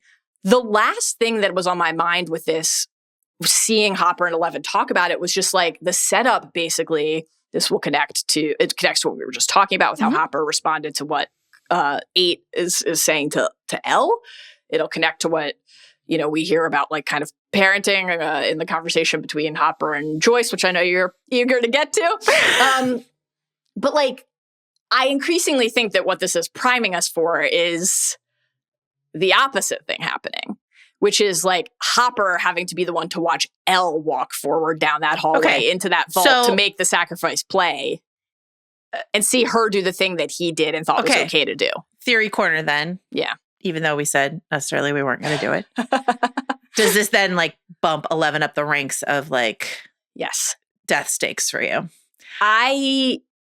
Where are you on this? I don't know about death, but still like a sacrifice in a certain form. Death, well, I don't think so. Given this idea of like it'll never be over. Yeah. You know what this is making me think of? Tell me. My apologies to Stranger Things. The end of Wicked. And this idea of like, oh man, yeah, wow, interesting. Disappearing. Yeah. Not actually dying. Not this is the story of us watching 11 die. Yeah. But her not being able to be with maybe anyone, maybe just Mike. Maybe she and Mike can go where there's at least one waterfall. A waterfall. You know, like maybe. Or maybe none of them. But I don't think she dies. I don't think we're watching that story. I don't think she dies, but I think she maybe is willing to. That's, again, a very like HP-esque like comp. A fake death, hopefully not for the audience, but that please no. Everyone else thinks she's dead and we know she's not, or something like that. You know? I don't know. I think that 11 being willing to sacrifice herself for the people that she loves will not surprise me if that's where this goes. I think there's a way to do that is not the same as 11 actually dying or feeling like she has to actually die because of what Kali is saying to her. What's the King's Cross comp then in that scenario, right? Like, I think there's that's in play a little bit, but I think like what Mike says to 11, the conversation that they have, to me, that feels like what the show believes is true, which is like, we can figure out our own way. That's what we always do. And so I agree with you. I don't think the story ends with 11 dying. I think her being willing to is in the mix. But I think the story we're watching is a story about empowerment and these kids who always felt like they were a little bit on the outside of something, to finding the strength in each other to change, to say, you don't get to decide my fate. Yeah. That's the story I think we're watching. I also wonder, and this is something that we've theorized for, since season 4, I think, but this idea of depowering. Like, if her blood is so magic and special and whatever, is there a way to like vomit up whatever particles are inside of her that happen with the Demogorgon and become a regular girl and like tied up, with all those questions she has about like, will Mike still think I'm special if I'm not a superhero anymore? But it would take the target off of her back in terms of what Kali's talking about. That's number one on my predictions board. That feels most likely to me because I think it really beautifully potentially ties together like so many of. I mean, you've been predicting that since we first watched season 4. Like, I really think that feels right. And not only is that like a pretty honestly tidy way to handle the plot aspects of this. Can't make weapons with my blood if the blood's not magic blood. Right. When we heard 11 say to Mike in this stretch, like, I'm not the monster, and I know that now. That's real progress, but there's still one degree beyond that, which is I don't need powers to be a hero. I can be a hero in all these other ways, just like you guys are. Holly the heroic, it was inside you all along. Okay, exactly. Let's go to Holly and Max crawling through memories. We already covered a lot of this, so I'll just sort of like zip through it a little bit, but just say like we manifest a door. We go down into the Wheeler basement. Holly and her pal Mary with the like always fun hair, great glasses too. Yeah, great glasses. Are watching Nightmare on Elm Street: Dream Warriors, a movie that we have that the Duffers have talked about, that we've talked about a bunch. They're literally watching good old Patricia Arquette on the TV there. In the Hawkins Middle School library, Henry approaches Holly, already talking to her about A Wrinkle in Time. I just want to note that A Wrinkle in Time was first published in 1962. And so like Henry saying, I love that book, which could be true. I think I was an adult when I read A Wrinkle in Time. You don't have to be a child to have read Wrinkle in Time, but I'm just thinking about that timeline. Like, this is not a book that Henry could have read when he was very young. Right. So this is either something that he read because it was kicking around the lab or something like that, or is just lying about having read it or whatever. But it's not like a very legit, I read this when you're a kid, I'm bonding with you kind of. It's moment, a great flag. I don't Papa, a lot of toys in the Rainbow Room, a lot of games in the Rainbow Room. Papa didn't strike me as a guy to hand out reading material full of comps for how to thwart the dark forces in your life. It's funny, in this memory stretch, I bumped on another timeline thing, actually. Maybe I'm missing something here, or this just doesn't matter, but I was like, when Holly said during the Nightmare on Elm Street, the Dream Warriors memory, she was like, this was Halloween, and I hadn't met him yet. So I'm like, wait, she had only Mr. What's-It has been in the kids' lives for like a couple days when the events of this show start. Does that make sense? What a great question. Is there any really chance thrown by that? Is there any chance this was Halloween last year? I wish if that had been the case, she had said this was last year, because this, I'm like, this, especially, not that Karen. That's such a good call. Not that Karen couldn't have been really alarmed just to be summoned like once to school to hear that your kid is standing by the fence talking to imaginary friends. Mr. What's-It is like, and established, the whole family knows about it. Yeah. It seemed like this had been a protracted thing with Holly and had kind of almost like subsumed the rest of her socializing or her life. And I'm like, wait, it's been a day and a half or something. I really was like thrown by that. Maybe I'm missing something. Remind me what we're in 87. 87. We're in 87? Yeah. Dream Warriors came out in 87. So if it's already like rentable, then like, what are we? Okay. That's confusing. That just gives me more questions. This is like a little bit, again, and maybe I or we are missing something. It's entirely possible. Giving me a little bit of the like, does it make sense that was Henry Crill's age? Like, you didn't have to say it was Halloween this season. Yeah. It came out in February, so I guess it would be a home rental by October 87, but it couldn't have been 86, so weird. Very odd. It's like an own goal. Like, why did you didn't have to do that. Okay, interesting. Yeah, strange. All right, then we go to the playground. Holly's like, by the way, Detective Holly, great work. Never in a million years would I be like, hey, that center panel is supposed to be yellow, not blue or gray or whatever it is. Like, great job. And then we're back to the night that Holly was taken. In this moment, when they travel through the portal into Holly's bedroom. Yes. And Holly's like, Max, you'll be able to come back with me, right? And Max is like, no, I'm going to just stay here. Like, of course I'm coming with you.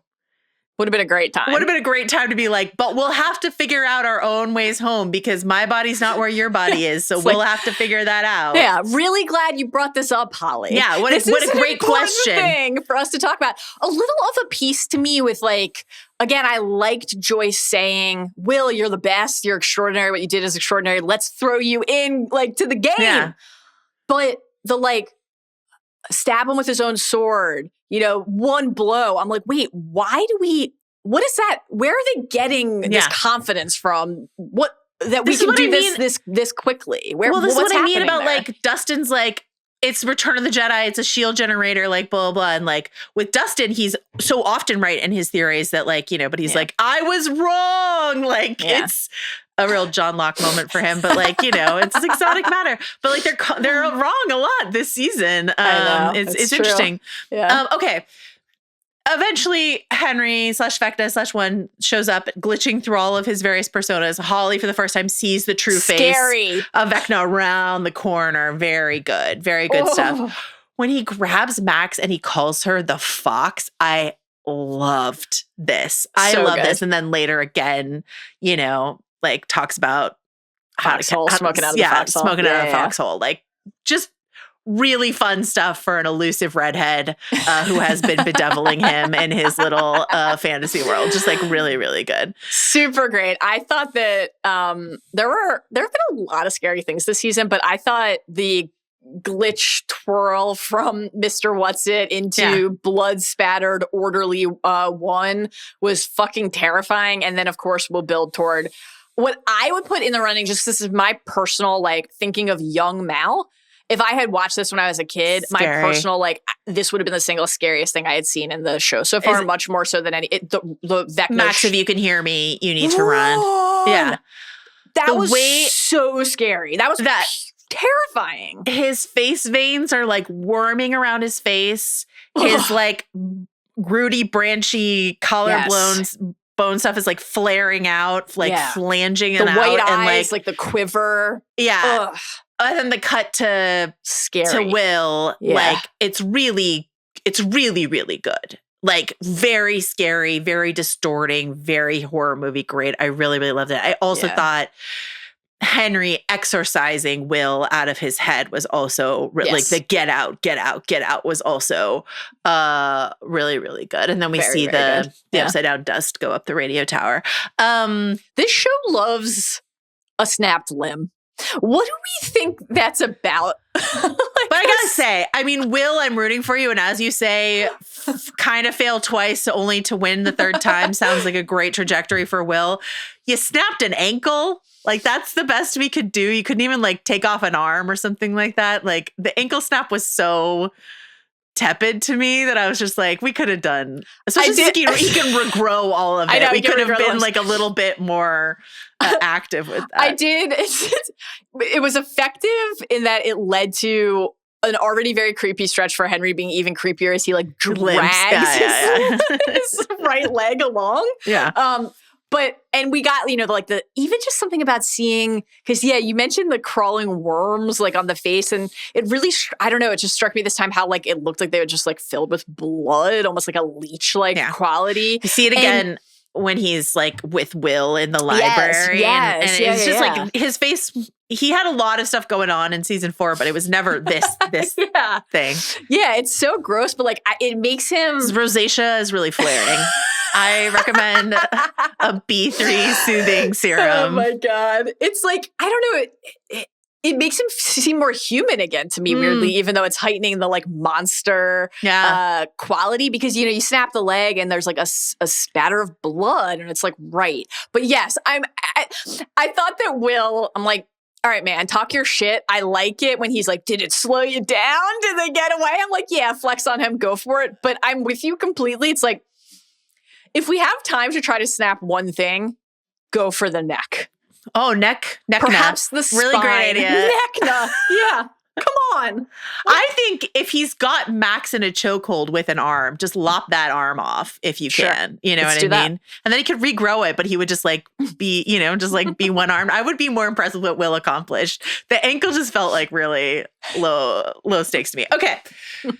Team Harrington / Wheeler / Byers / Henderson walk into the lab, right? Okay, so we get the Return of the Jedi moment. Again, we've talked about a lot of this like nastiness, the fight in the Rainbow Daycare room.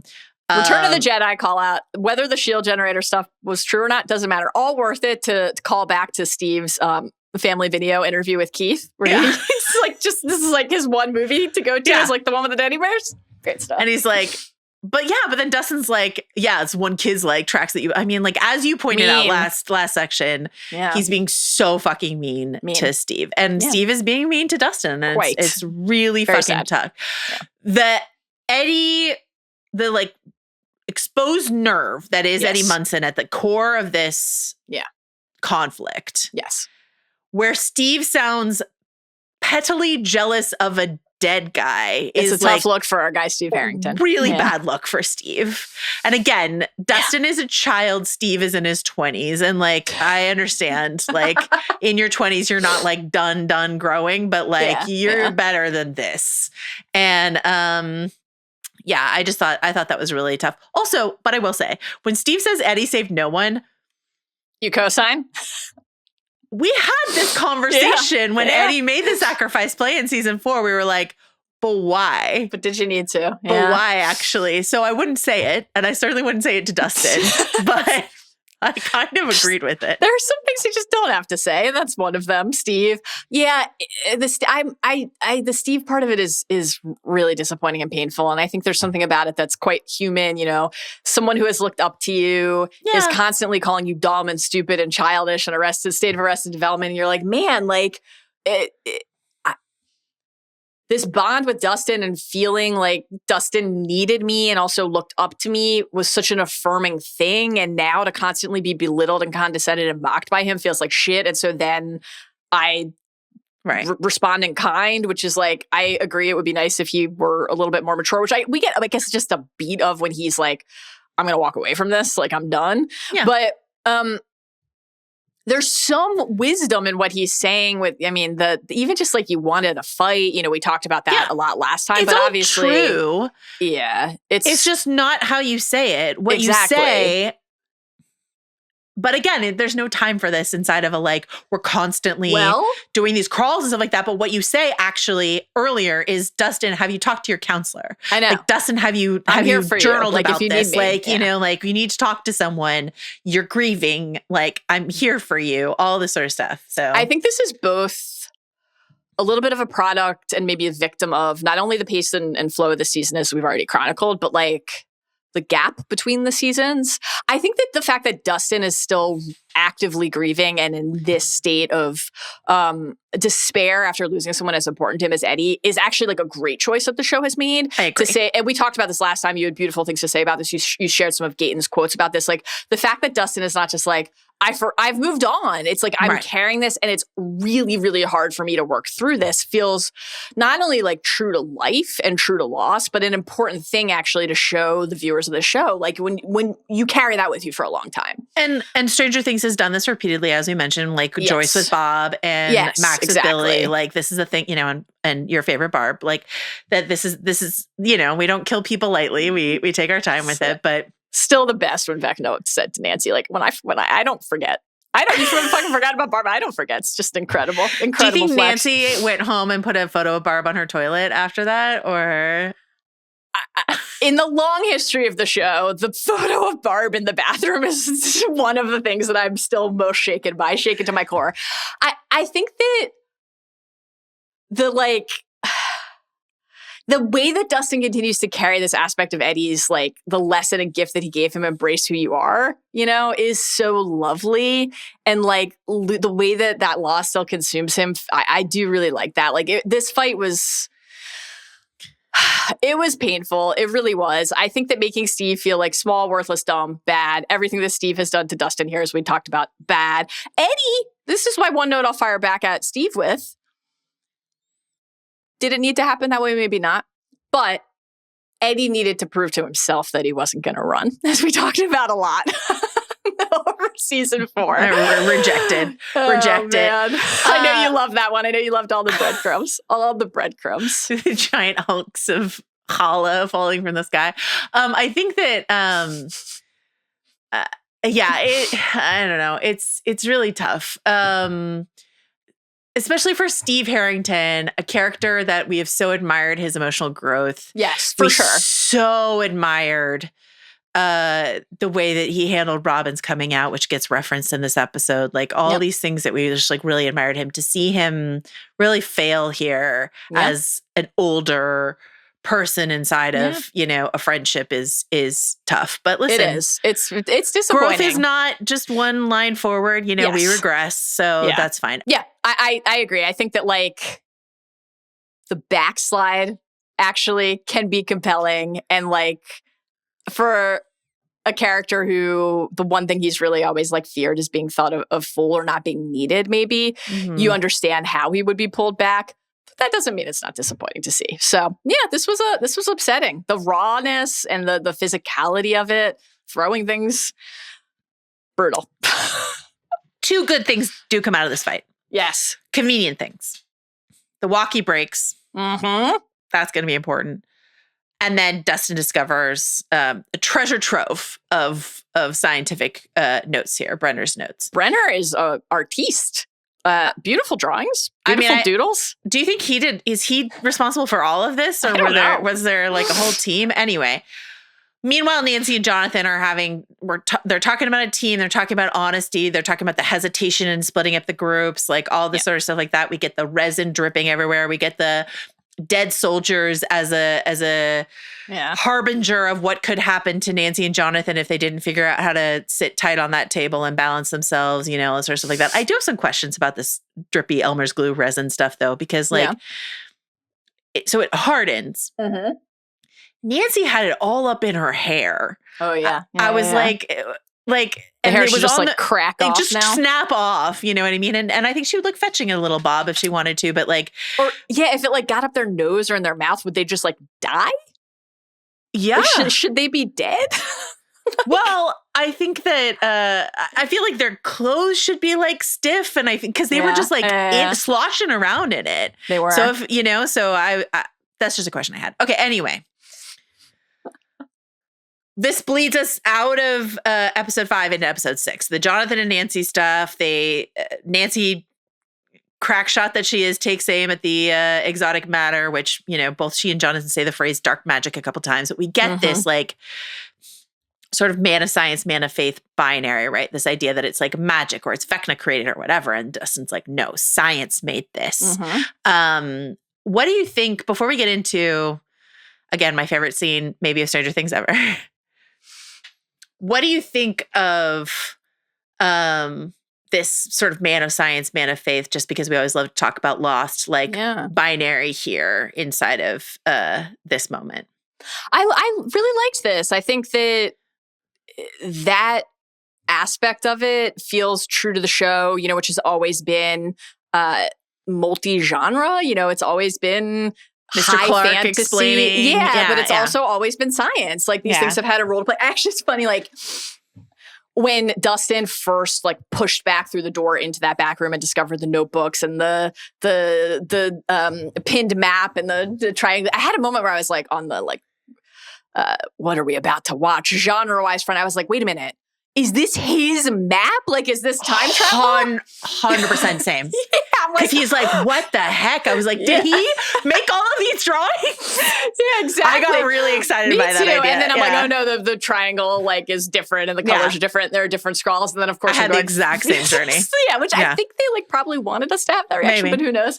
Then I'm trying to go like freeze frame on the notebook and I've got some, I have horrible handwriting, so who am I to judge? But I'm like, man, it's hard they want this to be hard to read some of this. Scientists is notorious. And then I'm like, all right, you think back to the like closed time, like curve a node on the wormhole on Mr. Clark's chalkboard. And okay, like, what's the time travel possibility of the wormhole? I don't know. Anyway, it's like all on my mind. And I think the fact that the exotic matter, I think the question of like, is this twist? Dustin's like, it's always been dead wrong. We were wrong about all of it. But an evolution in our understanding and thinking is an interesting choice to make. I think thinking about the upside down is like part of a bridge tube wormhole thing versus just like a world that's sitting on upside down from our world is a huge lore it's record a big scratch update. moment. It's a big update. So, I mean, obviously the like wormhole stuff has been very present this season, but that's like, we go back to season 1 and the like veil of shadows idea of how we understand this and, rooted in like D&D and that language would be shorthand for how we think of all of this. So it's like in the spirit of play, in the spirit of high fantasy, but the science has always been present. That like all of that being here as we update the actual canon, feels right. Whether people are going to be like, I'm super into like theoretical physics and exotic matter being something I need to think about actively at the end of this is maybe a different question. Yeah, let's put a pin in this until we talk about, I think, episode 7. I have some thoughts about this. But I do think in terms of like legibility and TV making, it was so smart to have Dustin explaining while we have characters we really care about, Hopper, Levin, and Your Mileage May Vary, Kali, are like threatened by this hole in the wall and like this idea of getting sucked out into nothingness, right? If the bridge collapses, it will take all of us with it into nothingness. And Kali and Eleven and Hopper show us that danger. I thought that was really smart. I was a little less enamored with if Nancy shoots that all of us will die being the end of episode 7, then that just like not being, I was wrong. It's actually this, as Dustin. Okay. And then wait, I was wrong again because Nancy shot it and like a shockwave rippled around everything, but we didn't all die. So, you know what I mean? Like, yeah, it was an interesting kind of microcosm of some of what's happening in season 5 where it's like, it looks fucking amazing to see the ripple, just subtlety of like you pan your flashlight and there's a little bit of a ripple in the air to suddenly this like swirling mass of red flame and then the propulsion, the wave of surging energy and the shift into the white and the blue and then the whole and like with that moment, to your point of like the magnitude of this clarity here at the end of all things, like the moment where it's fun and funny to see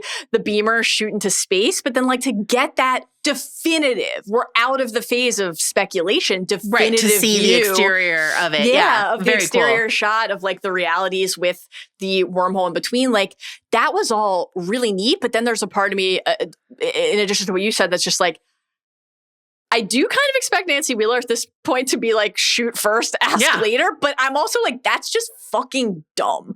Sorry. Like, you have no idea what's going to happen if you do that. And you're in whether you think it's the shield generator or not. I know Dustin's like, go destroy it, but you don't know. You're at a lab. Well, I also think like, if you can hear someone like kind of yelling on the other side of the walkie, even if you can't like make out what they're saying, like maybe take a beat and go like shout down the stairwell to see if you can like they're in the same building. Yeah. Like take a moment. Nancy, I understand. Jonathan, I'm like, Nancy's just like anything to get target practice in. But like, anyway. Okay. Yeah. So eventually Nancy and Jonathan wake up in a conference room, which is slowly being filled with goop, which I don't know if it made you think of the trash compactor in Star Wars. I don't know if it made you think of like Titanic and the room filling with water, or like pick your movie reference Poison. This is a classic. We're trapped in a room and the water's rising or whatever. For sure, Star Wars trash compactor for me. Okay. Yeah. Something about the two of them being on top of that conference table really like pinged Titanic for me. And when I was watching it with Diana, she was like, "Oh, Titanic, room filling with water." So this is, it just depends on your POV. What would the Duffers more likely reference, Titanic or Star Wars? Is anyone's guess. Who's to say? Maybe Kate and Big Jim are just on your mind after Avatar: Fire and Ash. Oh, my new favorite movie that everyone was really excited about my takes on. Okay. Could it be that? Here it comes. My favorite scene of the season. Maybe of the show. Who's to say? I don't know. I'll think about it. It was beautiful. We get honesty. I'm just going to run through the list in regards to the clash. Nancy's articles. I loved that. The articles, they are good. The articles sometimes amazing. Really tough. You and I are journalists. We know what this is. Okay, Slaughterhouse 5, Anna Karenina. Jonathan's lateness. 6 minutes. Nancy's pink. I don't think he watches Stranger Things. I don't think he'll listen to this podcast. Maybe people will tell him. I don't know. I just want to tell you that's exactly the Rob Mahoney lateness window. That's the precise Mahoney lateness window. Nancy's pink sweater, flush purple. Did you excited to hear a Purple Palm Tree Delight reference? I would have appreciated a quick like that's fucked up. What would Argyle say? I thought pink sweater. I took your pink sweater and gave it to Goodwill because I don't like pink. Color pink sucked. Little bit of the Jonathan, I'm hiding in the woods, taking your naked photo, season 1 energy in a bad way in an otherwise lovely scene. I think following it with I flushed your weed down the toilet is like, because when he said that, I was like, ugh. And then she's like, I flushed your weed. I was like, all right, we're just like, we're all doing things that isn't great. College applications. Yeah. The trauma bond. How could anyone else understand? Quote, makes me feel safe, but also suffocating. Nancy talking about not visiting California. The way that Jonathan said space to be with someone else, like the look on his face. I know. But then like, I love Natalia's delivery when she was like, Steve's a good guy. But then she's like, he wants 6 little nuggets. Like, it's just like taking that scene, which we were all like, oh, Steve longing to be a dad. And like now getting to rewatch it and have Nancy like sitting there being like, what? No, thank you. Yeah. And how she's still very young. She wants time to figure it out. And then we get the like unproposal. He essentially says here at the end of all things, like my one of my favorite Lord of the Rings lines. Same. I loved this. It's beautiful. Like the way that they like zoom in on them, and you can hear the sort of it's like Elmer's glue, but also kind of like paper mache. Just like this very like goopy dripping, slowing down around them. But if you're like drawn into the drama, you might miss that everything is hardening around them until you get the ring toss onto the hardened resin. But I was so emotionally moved by this. The like, I loved you. I love you. I love you in return. The like forehead kiss, the like touching foreheads, which was in all the trailers, but the forehead kiss. The like you're watching, you're like, are they're break? Okay, this is a breakup scene. This is like an unproposal. And then like the way I'm gonna cry. The way that they like embrace so tightly at the end, right? Like we're safe. the floor is not lava anymore. The floor is solid. Like, we're safe. They're bracing so tightly. And then the camera pulls Sean Levy or whoever, if it was Frank or Sean, I don't know who filmed this exact scene when things sort of blur together over episodes, but the pull focus, like, from them to the ring. There are so many different ways to love someone, and there are so many different ways to keep someone in your life forever. And this idea, to me, it would be very sad to me if Jonathan and Nancy, like, broke up and she picked Steve and they never talk to each other again. But this idea of, like, if we go into the future, you know, if they do like a 6 Feet Under Friday Night Lights kind of ending where we get to see the glimpses of the future of these characters. I like the idea of Nancy and Jonathan always being in each other's lives, even if they're not each other's romantic partner. Yeah. They're bonded forever by this time in their life and this thing that happened to them, and you know, their shared affinities, but they don't necessarily want to be together. And that's so true and so great. And there isn't like a dumb soap opera plot twist reason. It's just sort of like very human. This idea when she's like, I hate it when you're stoned. I hate it when you're drunk. We've seen both of them. And we've seen drunk Nancy. We've seen stoned Jonathan. Why do we do that? They've been like numbing themselves to the problems. Nancy's like, what, we're going to fix all of our relationship problems here in the Hawkins lab? But it's like, yeah, actually. Yeah. And just sort of like, what the opportunities are here for profound emotional clarity when this is the advantage of a season where the pressure could not be higher and the stakes could not be higher and it's end of the world shit all the time. Like, this is where it can just shine through with such clear emotional clarity and cut through the bullshit. And I just, I loved this. Jonathan just like really emerging as just so like good. Such a strong character that I am emotionally invested in. So, yeah.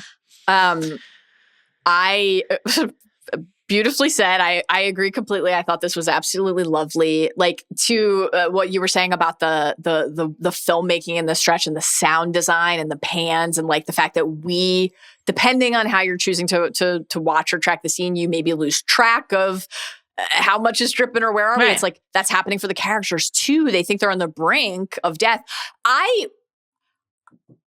I considered it entirely possible that they were both about to die. I did. Yeah. Genuinely did. And I would not, I think, have been surprised if the scene had concluded that way. And I'm glad, obviously, that didn't happen. But I think if it had, it would have felt like a perfect end as well. Maybe I would have wanted Jonathan right before the Goop claimed them to say, like, Will, something about Will. But other than that, I support you no matter what, buddy. It would have been perfect. But yeah, like, I think, you know, we were saying, talking a few minutes ago about other characters, like, is there time and how much time and how do you fit all these things? It's like, this is a reminder that the great magic trick of Stranger Things has always been that they found a way to do exactly that when it seems like it shouldn't be possible. And I loved it across these moments, and you're always honest, the staircase exchange into this, that it's just active text, not in is our audience paying attention, but in a way that feels like, this is why they are finally after. We were like, wait a minute. Did they never like talk about the college thing across these 20 months of like being in what?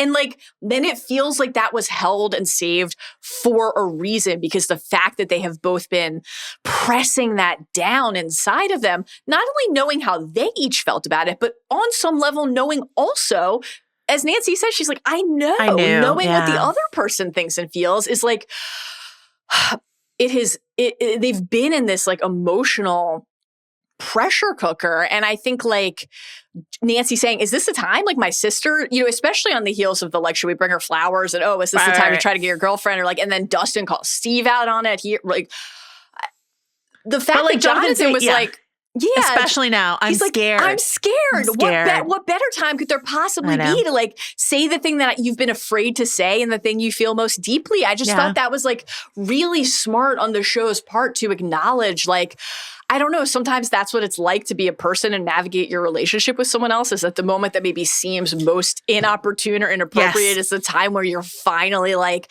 you can say the thing. I can feel like I can, or I feel like I have to at last. And I just thought that this was like, again, gorgeously written and performed, so tender and so honest about all relationships, but I think especially young relationships. I mean, people are always, I don't think people ever stop changing. I think people become set in their ways, but I don't think people ever lose the capacity to change. But when you're young, you change all the time. And like this idea that the love that you carry for someone who you've been through so much with can be so deeply rooted, but also the way that like the lies or the moments of withholding can really build and compound over time and feel like the rocks that Max and Holly can't pull down. It's like they're too big to see your way past at some point until you remind yourself that they aren't. And like the idea that, you know, the very things that bind you, I think this most of all, like the idea that the things that bind you to somebody can, if you are honest with yourself, feel like shackles sometimes. That is like a really raw, true way to acknowledge what it's like to like love a person deeply, I think. And I think I love that. And I think, again, we love talking about the way in which this show is so good at putting it. We've maybe had a conversation like this with someone, you know, that we care about in our lives, but we've never had it while reality is melting around us because we shot a ball of exotic matter and like everything is turned into a Salvador Dali painting or whatever. But this idea that like the way in which this particular substance, the way in which they've sort of decided to demonstrate this reality melting thing is like glue, I think is just like the perfect metaphor for like this thing that bound them together, but then can just trap you. You know, and you can wind up like those soldiers just sort of like frozen, you know, in a scream of horror sort of situation. So I love that. It was absolutely beautiful. The stark white, the blue, the score. That's gorgeous. I've incredible point about the, first of all, excellent Dali comp. And I love the glue point because like, what is it like to feel stuck? And that you can feel that, but also love someone, and that those things can be true at the same time. I think also this is a really, really deft portrait of jealousy, I think. Like, you want distance, but also you want to be chosen. Yes. You don't want the person you care about to want somebody else more than they want you, even if you're like, I loved what the Emerson thing when Jonathan was like, I felt like I was doing something wrong. Yeah. Like for doing the thing that was right for him. Like that's just all so good. And the idea that like you can acknowledge that and know that, and there's a logic to it and a rationality, and still it's too scary to think about being without that person. Yeah. It's just like, I'm really with you on what you said earlier. Like I've loved all the ship war stuff and talking about Nancy Jonathan and Nancy Steve, and like I love both Steve and Jonathan in different ways, but I was surprised, I'll say, by how I was like nodding my head when Nancy's like, it's not about Steve at all. Like that's not necessarily, I wouldn't have predicted it ending that way in terms of that aspect of the love triangle, but that felt so right to me. Yeah, I agree.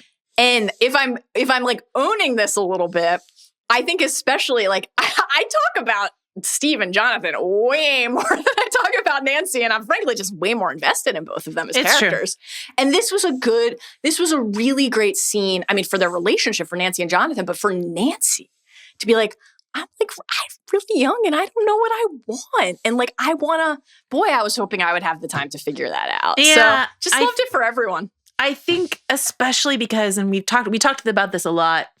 We talked about season 4 and the tenuous sort of like Robin and Nancy friendship of like how disappointed I've been that like Nancy's identity is just so often like, who is Nancy dating? You know what I mean? We get a few moments like Nancy and Karen in the kitchen, that scene we really, really loved. I would love, even though, I don't know, older sister, younger brother, the ages that they are, but like more Nancy Mike stuff. Yeah. More Nancy Holly stuff, you know, like what is Nancy's life outside of who is she dating at this given moment? Nancy is as head of the radio station, you know what I mean? Like, and so, I agree with you that giving her this moment of just sort of like, yeah, actually, who am I? Yeah. I have been defining myself by like who I'm dating, and I would, and like her perfectionism as newspaper editor and like all these other things like that, like but yeah, who am I? That's a great point. It's sort of like taking away in which I think they've let the character down a little bit and making it the text of the character. Yeah. Yes, exactly. Really smart. Just all we can hope for when you have this many years to make a show. Yeah. All right. Anything else you want? We already talked about sort of like the Dustin Steve reconciliation moment, but there's Gaten is, I just think, wonderful, really talented. He's great. Obviously, always. But is there anything else you want to say about this moment that I know it really got to you? Anything you want to say about that? Watching Dustin just sob and like clutch at him. Like fold himself into Steve and just say, you can't die because I can't deal with it again. Don't let it happen again. Please don't let it happen again. Not you.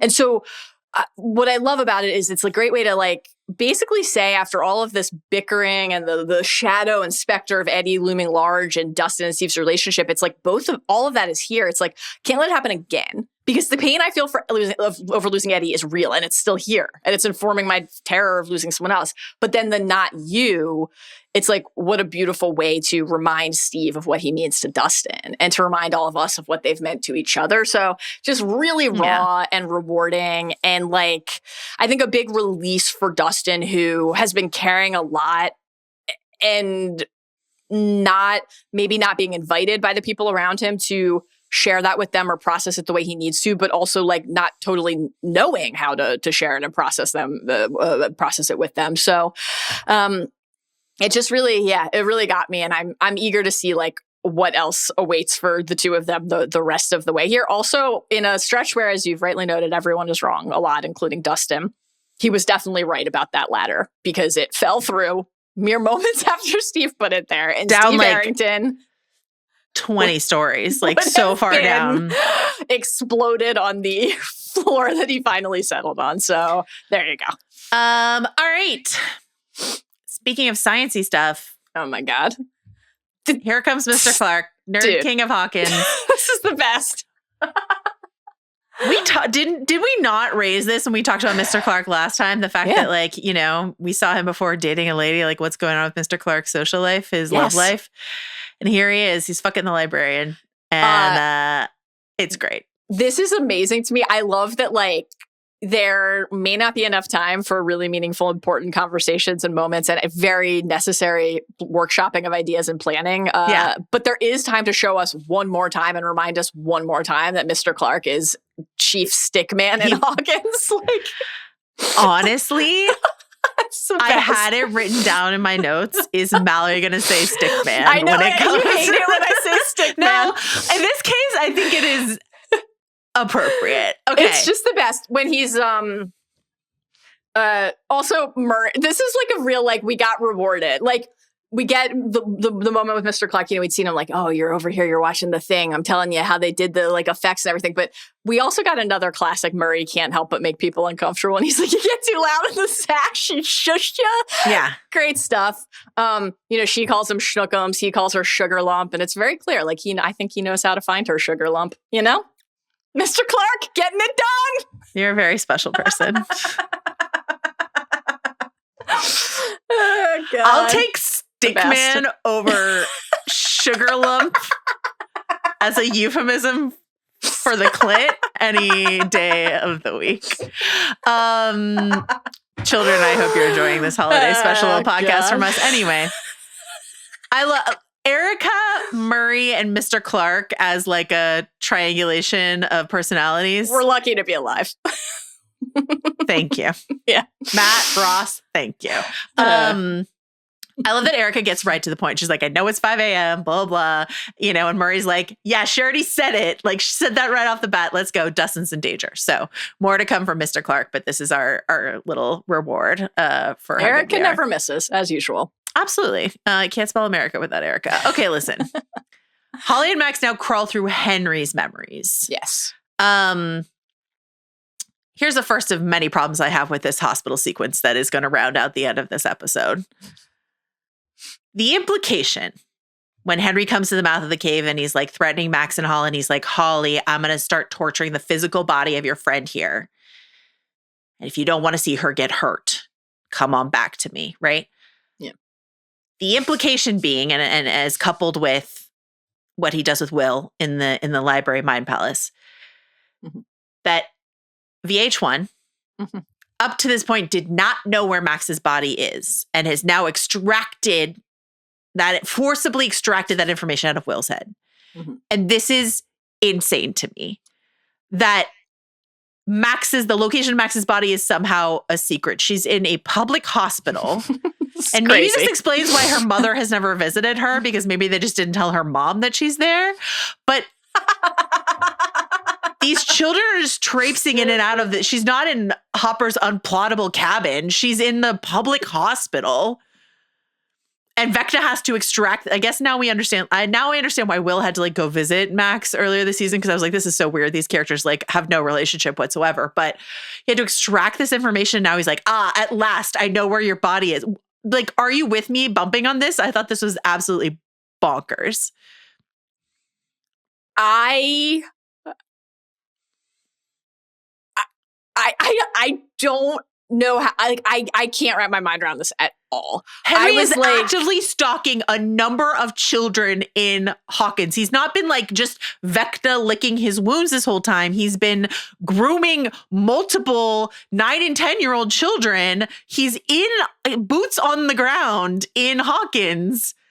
There's no way he wouldn't know where Max is. This does not make any sense.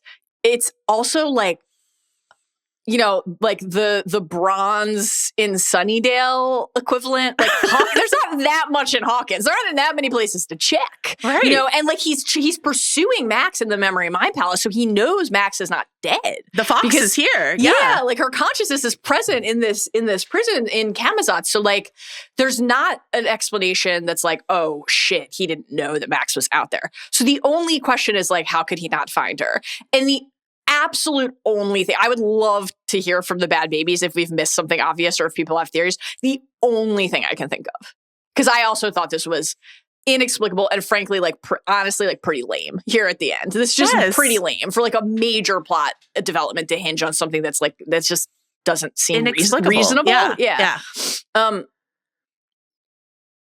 The only thing I can think of is that because of what happened with 11 and Max, in the like maybe resurrection, she's like shielded in some way that we don't know about yet. That is the only thing I can come up with. I needed them to have like said that somehow. Yeah. I needed someone at some point to say 11 or some indication. I'm not sure that 11 has like yet copped to the fact that she like resurrected Max, because she wasn't copping to that at the end of season 4. So like, and that's still just lurking out there, this idea that 11 can like resurrect people. So that's interesting. But like, I don't know. I found this stunningly clumsy. Very, very, very strange. Really bad. I'm with you completely. Very strange. And that being said, Holly and Max have this great conversation in the cave where Holly's like, you know, don't just, you know, you got a theory. Give me your theories. Okay. Did you search every inch of that? That's a no. Let's go. Like, great stuff from Holly. Unfortunately, the thing that everything with the spyglass reminded me of was the Sith Wayfinder from Rise of Skywalker. Did you have the same moment? And did you also go, why at home when this happened?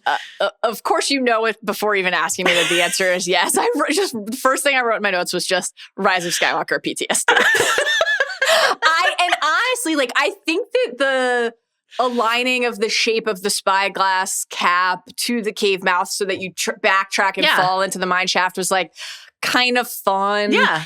But I mean this like not hyperbolically and really sincerely, like, it's Rise of Skywalker is too recent as a thing that people actively despise and mock to do something that's going to remind people of Rise of Skywalker. Just don't. I really agree. I think the setup with the cap on the spyglass was really well done. Yes, where like Holly kept forgetting to take it off. Like I thought that was done. Well done. When you rewatch it, when she and Max are sitting there like theorizing, they're like sort of perfectly framed in the M of the cave mouth as they're like looking out. Like there's so much of it that's fun and well done. And X marks the spot, M marks the spot, like all of that Indiana Jones shit. Really, really fun. Yep. Unfortunately, I was thinking of same. I just don't want to be thinking about Rise of Skywalker. Sorry, I don't. Yeah.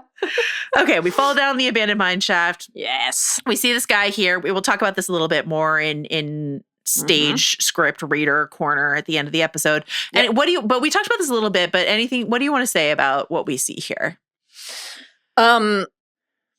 So we see first we kind of hear some like whimpers. Right? It's not great. Yeah. Not great. There's some whimpering, not good. And then we see a man injured against a lab coat. Yes, a lab coat. So we're like, okay. A scientist, right? This is the visual language of the world, but also the show. So we're like clocking that and meant to. And he is holding a briefcase that we will then crucially, we and Holly will see Henry pick up, unlatch. We see him unlatch it and open it, and like a kind of like a cold, like something's being kept in cold storage. Fog comes out, but then we don't see in full what's in it here. Do you think it's the embryos from Jurassic Park? Maybe the Duffers love Jurassic Park. We'll get to that soon. But clearly we are teeing something up here for more information to come about what Henry finds in there. So we're enticed on that front. What's in the box? We're enticed on that front, and then we have what we already discussed, which is the pain that Holly feels over what she has witnessed. Why did that man try to hurt Henry? He was only trying to help. I don't know. Is this what made Henry bad? Very interesting question. The empathy for the villain and understanding of the origin and how a character got to that point. To get back to the conversation we were having just at the beginning of the pod before we started going through all of the details. Like, I guess another thing that pops into my mind is, that these characters who do have this degree or ability to feel some sort of empathy toward Henry, Holly, Eleven, that maybe in navigating that balance that we're talking about earlier, where like it's like how much is there to appeal to and what does that look like and what is Henry or Vecna seeking, and I feel like it would be very interesting to see one of our characters bring that into the show and like really try to reach him and draw the humanity out of him. Which and then 11 did at the end of season 4. She tried, it didn't succeed, but try again, fry ahead. I think that I do have questions about this. Again, I'm like ongoing, like, what is the origin of Henry's Vecna-ness? Because you and I discussed this, and we talked about it a little bit in the stage adaptation spoiler section. And again, I don't want to get into it, but the stage show does have some like concrete answers for this. But what came first? The music or the misery? Like it was. Yeah. Young Henry is threatened by a gun here. Like, he is an innocent scout boy trying to help a man. He's threatened by a gun. Okay. He grapples with a man who's injured but bigger than him. That's scary. Okay. Knocks the man out with a rock. Okay. Keeps going with the rock in a way that I'm just sort of like, was this, is this an innocent young boy here? Or is this a young boy who already had a darkness inside of him before he even opened that case to whatever is inside of that case? Do you know what I mean? Like, it's definitely. Is that, I mean, like, did the repeated bludgeoning with a rock seem like the actions of a scared boy, or the actions of a scared boy who has a tendency towards, as we saw later in the Hawkins, Indiana stretch, like torturing animals and stuff like that, Yeah, no question. I mean, I think if you've been shot in the hand and then the person who did that to you is trying to load the gun again, the charge, the attempt to disarm, the picking up of the rock, the whacking of the head, I'm kind of like, okay, that all tracks. But I think your question is a very good one. Like, at a certain point, the defense shifts into maybe a relish or a lust for the violence, and that is notable. Now, like, obviously we compare Vecna to a lot of different characters, Vecna and Will and Vecna and 11 most of all, and the parallels and the comps. We've talked a lot over the many pods. You want to talk about Vecna and Nancy and how they both love to shoot first, ask questions later. I mean, nobody loves to just shoot something as much as Nancy Wheeler. That's for sure. Sorry. the like there but for the gray stuff that we've talked about many times with 11, like we have seen 11 snap people's necks without hesitation. Like the body count there and the extent of the violence is pretty supreme. But I think you could always in every moment justify it and say it was necessary in that way to escape that quickly or protect the people around her. And that, have we had a moment where we're like, wait, does she like it?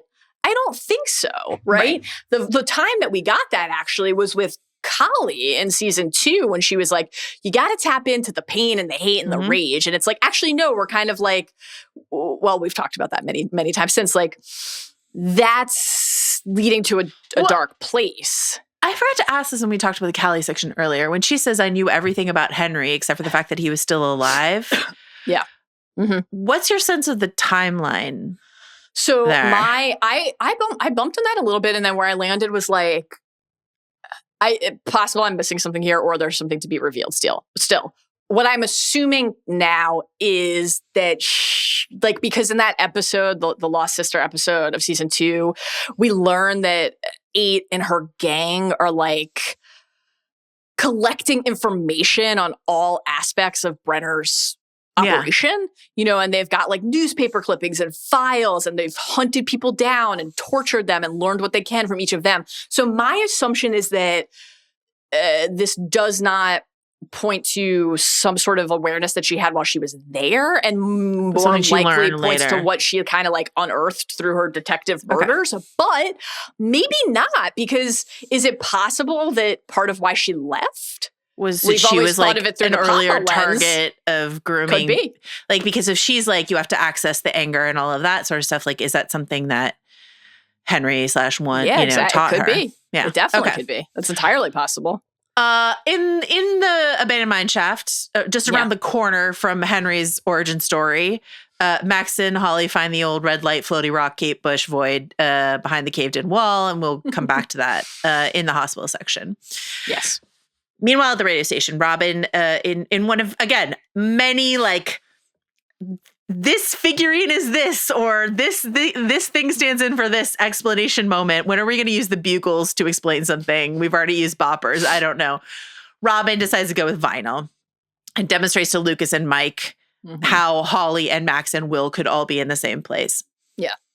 How did this work for you, and how did you feel about the fact that Robin, Kate Bush pull, obvious. The Clash pull makes me think that she's paying closer attention to Jonathan Will than I earlier would have expected. Yeah. And then the Tiffany pull, great guess for Holly, given her age and demo, but like still a stunning moment of clarity from Rock and Robin about what Holly's favorite record might be. That aside. Yeah. Well, any thoughts you have about that? But then also, how did this like demonstration work for you?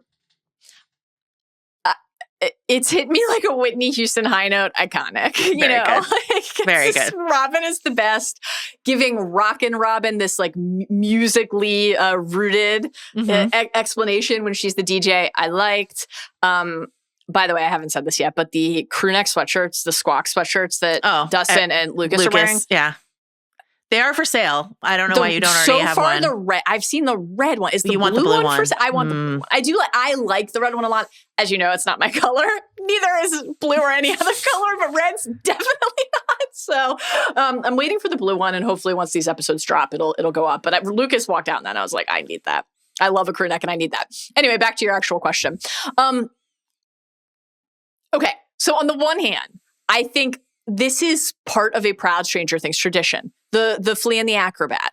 I'm going to fold a paper plate and punch through and explain something, frankly, in a stretch of story where we're like, exotic matter, theoretical physics. You could freeze frame Brenner's notebooks and try to understand this if you want, but like maybe that's going to take you to a blah place. I don't know. Where like the show's ability to take these to present us with actual science and complex ideas, but then present them in a way that we and certain characters of the story, who maybe aren't as scientifically inclined, can understand, is like an instinct and an impulse that I always like. Yeah. So I thought their distinct records, their physical bodies, their minds, take the records out, lay them on top of each other, put the crate on to represent the prison, and then they're going to go back and they're going to awaken their bodies. Like all of that I liked.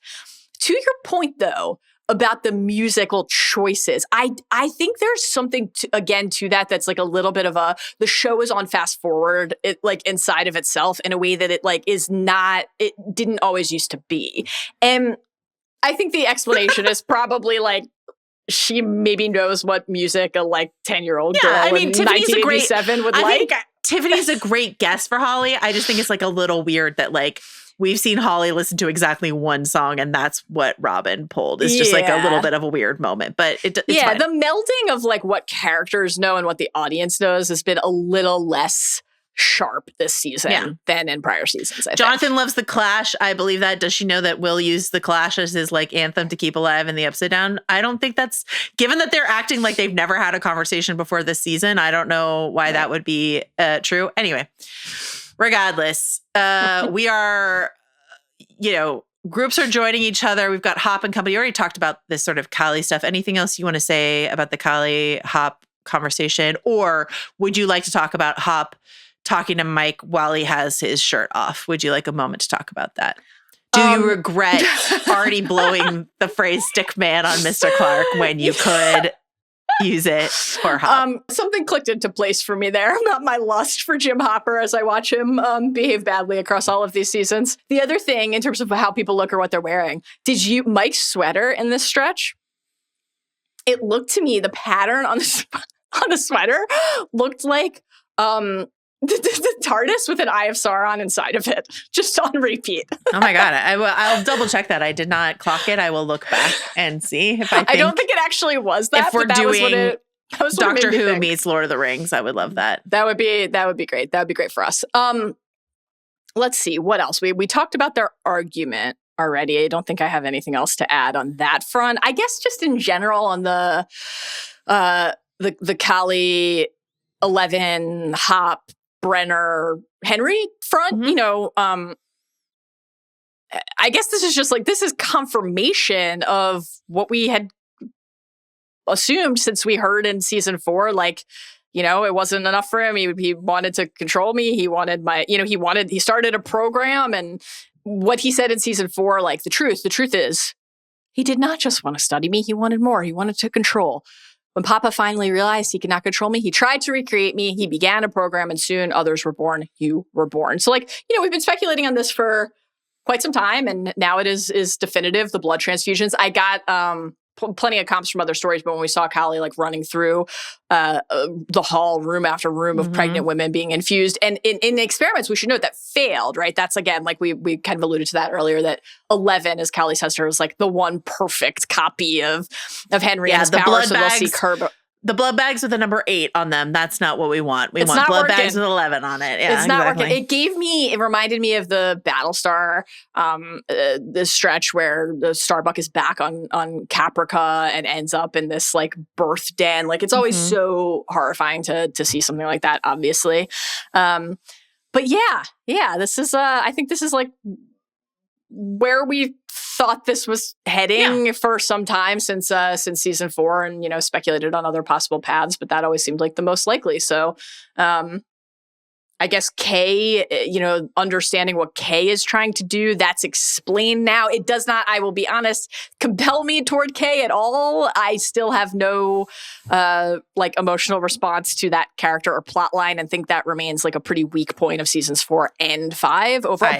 The Brenners especially, it's like, because the idea, you think of how they started, like the Duffers started with this, like the Montauk stuff and the idea of the experiments on the kids. That was like what one of the core things they wanted to explore most. And like with Papa and Elle, like that was so good across 4 seasons. And the Sullivan Kay, like I mean, Owens was good, I thought. Owens was really good. Really good. I think Brenner and Owens are super good, and Sullivan and Kay have been just like pretty weak. Yeah, it just hasn't worked. Okay. Let's see. I think we should zip some of this Will the Builder stuff and come back to it in the next episode. Yeah.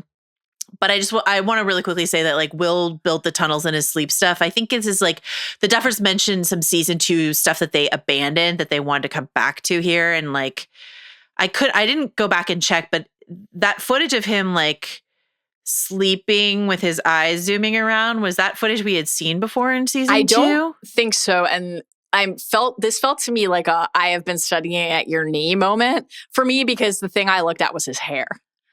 And so I was like, his hair feels to me in the flash of him sleeping, like not his season 2 hair. And so it felt to me like something they had filmed anew for this purpose. Oh, really?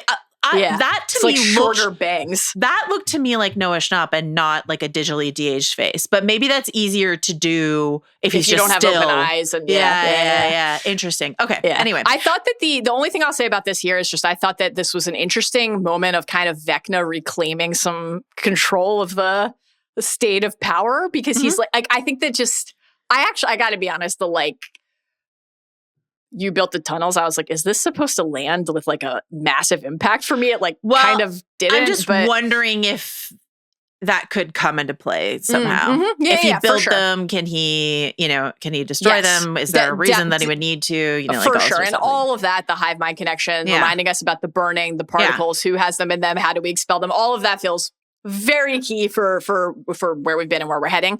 I thought that just right here, like the kind of, okay, you powered up and everybody's like, fuck yeah, but I have known that you could siphon my power back then, and that's part of how I used you as a tool, was just an interesting way to tip for Vecna to try to tip the scales back to him again. Yeah, and I think my spy, my builder, thinking about like what he had, what Billy was up to in season 3, all that sort of stuff. Okay, back in the cabin, we don't need to linger on this. Like honestly, I do want to get to like the hospital stuff, but as you alluded to, it actually frankly deeply irritated me. Tell me. To have Jim Hopper explain to Joyce what it was like to be a parent.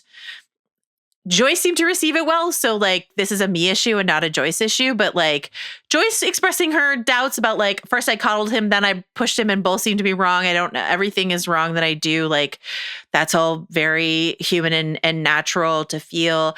I was just like watching and I was like, Joyce raised an entire Jonathan Byers in Will. She has had so much more experience being a parent than Hopper. So Hopper being like, that's the thing about being a parent to Joyce. I was like, what are you talking about, Jim? Your track record as a dad is not one that I would look up to. So this is like a thing that I bumped on that I acknowledge might just be a me issue. But I was just like, this was really bizarre to me. I don't know. I obviously this is not the first moment where like their respective experiences are shared with each other to kind of help one of them break through and then maybe one of them pushes forward and one of them slides back. But, I thought that the look on Hop's face as Joyce was saying, like, I started thinking that maybe all this time I've been trying so hard to protect him, I've really just been holding him back. Like the way that he's clocking and kind of having to acknowledge his own behavior there. And then, is able to say basically like, it made me think a little bit the constant reminder part, like that every choice you've made has been wrong with a smile on his face, was like, she was actually providing an insight to him in that moment. And then because of that, he was able to like almost tap into a little bit of the season 3 letter, like remember the pain is good. It means you're out of that cave idea of like, if things are going wrong and you're suffering, like the only way that you can lament mistakes you've made with somebody is if you had that person in your life and you got to share something with them for however long you shared it with them. So, I did not bump on it, but that's a nice reading. I like your reading. I'll rewatch it with that reading in mind. I was just like, what do you mean the thing about parenting is? Anyway, we get the Mike and Eleven conversation, which you and I have already talked about. Lie. Can we talk about the escape from Hawkins Memorial Hospital? I would love to. Okay. HMH. I mentioned this before. I got this slightly wrong. I just want to correct my own record and say Hawkins Memorial Hospital is the same logo of the Haddonfield Memorial Hospital in the Halloween movies. So just correcting my own record, I sort of bungled that illusion earlier. But Robin and Lucas show up to rescue Max. Robin takes a side quest to welcome Vicky onto Team Monsters Do Exist. How do you feel about this whole Robin, you're a drug addict side plot moment that we have here? So I found myself like worried that I was about to become very impatient because we're like, this is just simply not what is happening. I think because we did not spend long on it, I agree. It actually was not only okay, but it felt right to me that Vicky, who has had no exposure to all of this, I mean, frankly, the things that Robin cites is like the ground split in two and we're under military quarantine, but like, by that logic, every single person in Hawkins should be like, what the fuck is going on here? Maybe they should already. What I really want is someone to have the Oz from Buffy season 2 reaction of like, that makes a lot of things make a lot of sense, actually. Yes. You know what I mean? Totally. Totally. I think like we talked about this in the last couple pods, and there were many examples of that in these 2 episodes as well, where like characters who have no reason to doubt something. Max with Holly or Jonathan saying this is increasingly unlikely. Like, you guys have seen all of the shit. There's no reason for you to doubt this at all. Yeah. Vicky being like, oh my God. And I actually thought just the performance was so tender of like, what you're seeing on my face is anger, but mixed with concern. Because I am worried about you. I felt right. And then she very quickly, because the demo dogs attacked the hospital en masse, is like, oh shit, okay. You were right. I did think the moment that Vicky was like, do these things speak English? Then this doesn't need to be a private conversation was like not only extremely useful, but really funny. So great job, Vicky. Welcome to the team. It was comedic, but like, are we sure? How do we know they don't speak English? You know what? Great question. How did we know that? I was like, what do you mean? How do we know that? The lights flicker. Karen Wheeler gets involved. Yep. No one checks on Ted. Just we'll say no it one one gives more a time. shit about Ted. No one fucking checks on Ted. And then we get, something that was in the trailers that I've been anticipating, which is like Lucas has Max's like, passed out body in his arms and is running through the hospitals, and he and Vicky are like cowering in the laundry room and the demo dogs are there. Like, this is all in the trailer. I've been anticipating this. Yeah. With love and respect. Yeah. Yeah. This fucking sucked. Part of this. Okay. Tell me. Chase to the hospital, fine, great. Yep. Lucas carrying Max's body around, fine, great. Karen developing an instinct for grabbing an oxygen tank and putting it in a dryer and having sort of like a more scientific mind about these, fine, sure, okay. When they're cowering in the laundry room after the demo dogs have been like keenly hunting them through the hospital, and the demo dogs get instantly stupid and are just sniffing around for a really long time while Kate Bush is playing out on the boombox and they're all whispering audibly to each other. And Robin's like, you have to turn it off. And Lucas is like, I can't. And we all at home are like, Max almost made it before and the music stopped. So we need the music to keep going. We understand. But the demo dogs are fucking right there. Yeah. Yeah. Can't find the 3 humans who are honestly not even really concealed. I just thought this was like really poorly done. The Duffers have mentioned that they love the velociraptors in the kitchen scene in Jurassic Park. They already did it once in season 3 in the mall. Yep. I like it too. I'm down with it whenever we want to allude to it. The way that they timed this out just didn't work. Like the demodogs were just like got really dumb and were just wandering around for a while. Yeah. While meanwhile, Max and Holly are like not running ever. They're meandering around the void after the last time Max didn't run when the window opened up for her and then it closed before she got there. The lack of hustle from Max and Holly was really pissing me off.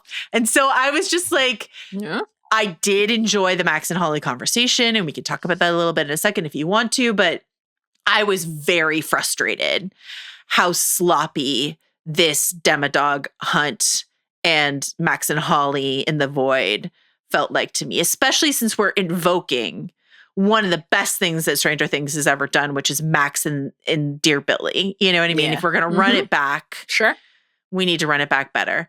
I seem to be the only one agitated by this. Mallory, Rubin, how did you feel about this? I agree on the, we've already said this episode. I thought that pausing to be like, you can't come with me and now we need to talk about why, was really confusing. And if that conversation had happened earlier, they would not have had to pause and have that conversation there. Right. And so then maybe that would have changed how we got the really beautiful and emotional stuff that came after, which I did like. But I did bump quite significantly on at the moment, the crucial moment of escape, Max being like, wait, no, not only like you can't come, but like, and also, what if the portal hadn't opened after that conversation? Was she going to go help her? And she's like, bye.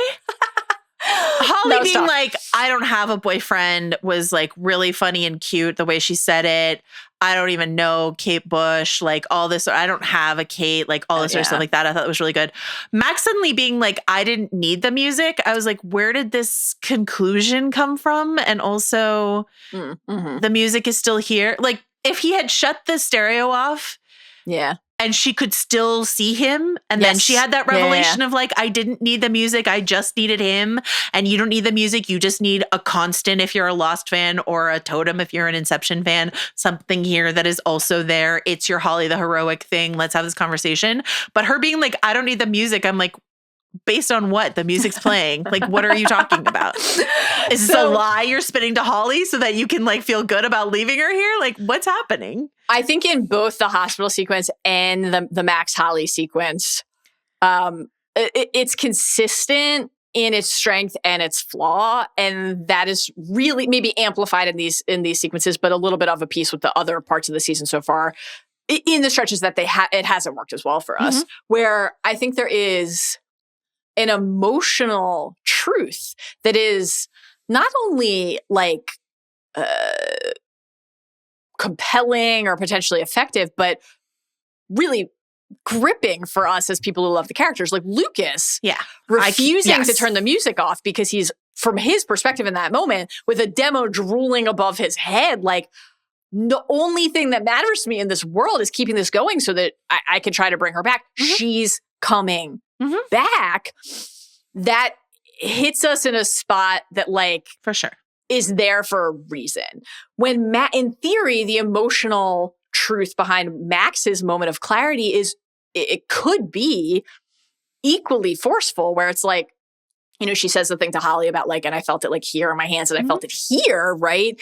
And the idea that like you think in a story, in a world where the questions of like the how and the what and the when and the why, that there can, that you, just as she ends up saying to Holly and in a different version, like what Robin and Will went through. I had it in me all along. I had it in me. Sure. I had it in me all along, and we had it in our relationship, where that really lands beautifully. So those aspects of it, I don't bump on. But I think to your point, we are distracted from embracing that by the like botched choreography and storyboarding, which is disappointing. I think taking a big swing on theme and emotion and missing is like actually a little bit less disappointing than this, which, and I think this, I was a little more gripped by this, and I was like, oh yeah, let's go. And then now, like, listening to you, I'm like, yeah, I did think that with the again, Max waiting till that moment, and with the demos in particular, it made me think a little bit of like when they get distracted by the laundry room and like the prison in season 4. But yeah, I was like, wait, I don't know, like, why are they not eating them alive? Yeah. I actually like don't. I don't understand that, and that didn't make sense. Good reason for it. Yeah, that was very strange. Unless, to your point, 11's like field of protection around Max. Or they don't speak English, so they couldn't understand it's time to run up that hill. Yeah. But now we're just writing fan fiction for the show. I just think this was a real, I love the way you put that, though. I thought this was a real failure of like logic and execution inside of, I care almost more than anything. I care about Lucas's devotion to Max and Max's journey home. Those are so important to me. And I felt like they just kind of whiffed it a little bit. I mean, I'm still very like run, Max, run, like get home, you know, and I still think Caleb's performance of that emotion works. But I was bummed out by this. I was really looking forward to it. It didn't work for me. So yeah, it's I thought that the Holly, we both loved again, this is a much newer thing for us to care about, but we both really loved the Holly Mike scene earlier in the season. And so that part of it, was really, really great. I was like, man, Mike Wheeler. And he's just like navigating that conversation with Elle in such a mature fashion. I'm like, man, again, Mike really on the rise in season 5. So that's been fun and cool. And I, on the I don't know, Kate Bush, or I don't have a boyfriend front, I felt that got me too, because I felt like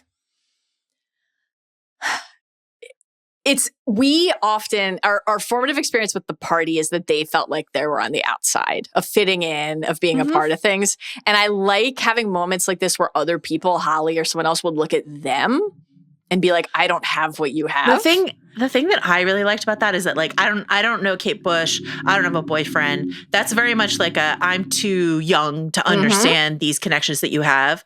Yeah. Having that come right on the heels of them trying to get through the rock wall, and Holly can get through because she's littler. She's a small. Yeah.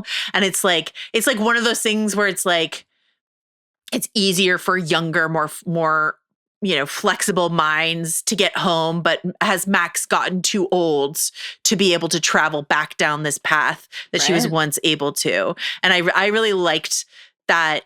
I don't know if that was their intention, but I just really liked that sort of like Max struggling to get through, Holly having to pull her, the younger girl having to pull her through.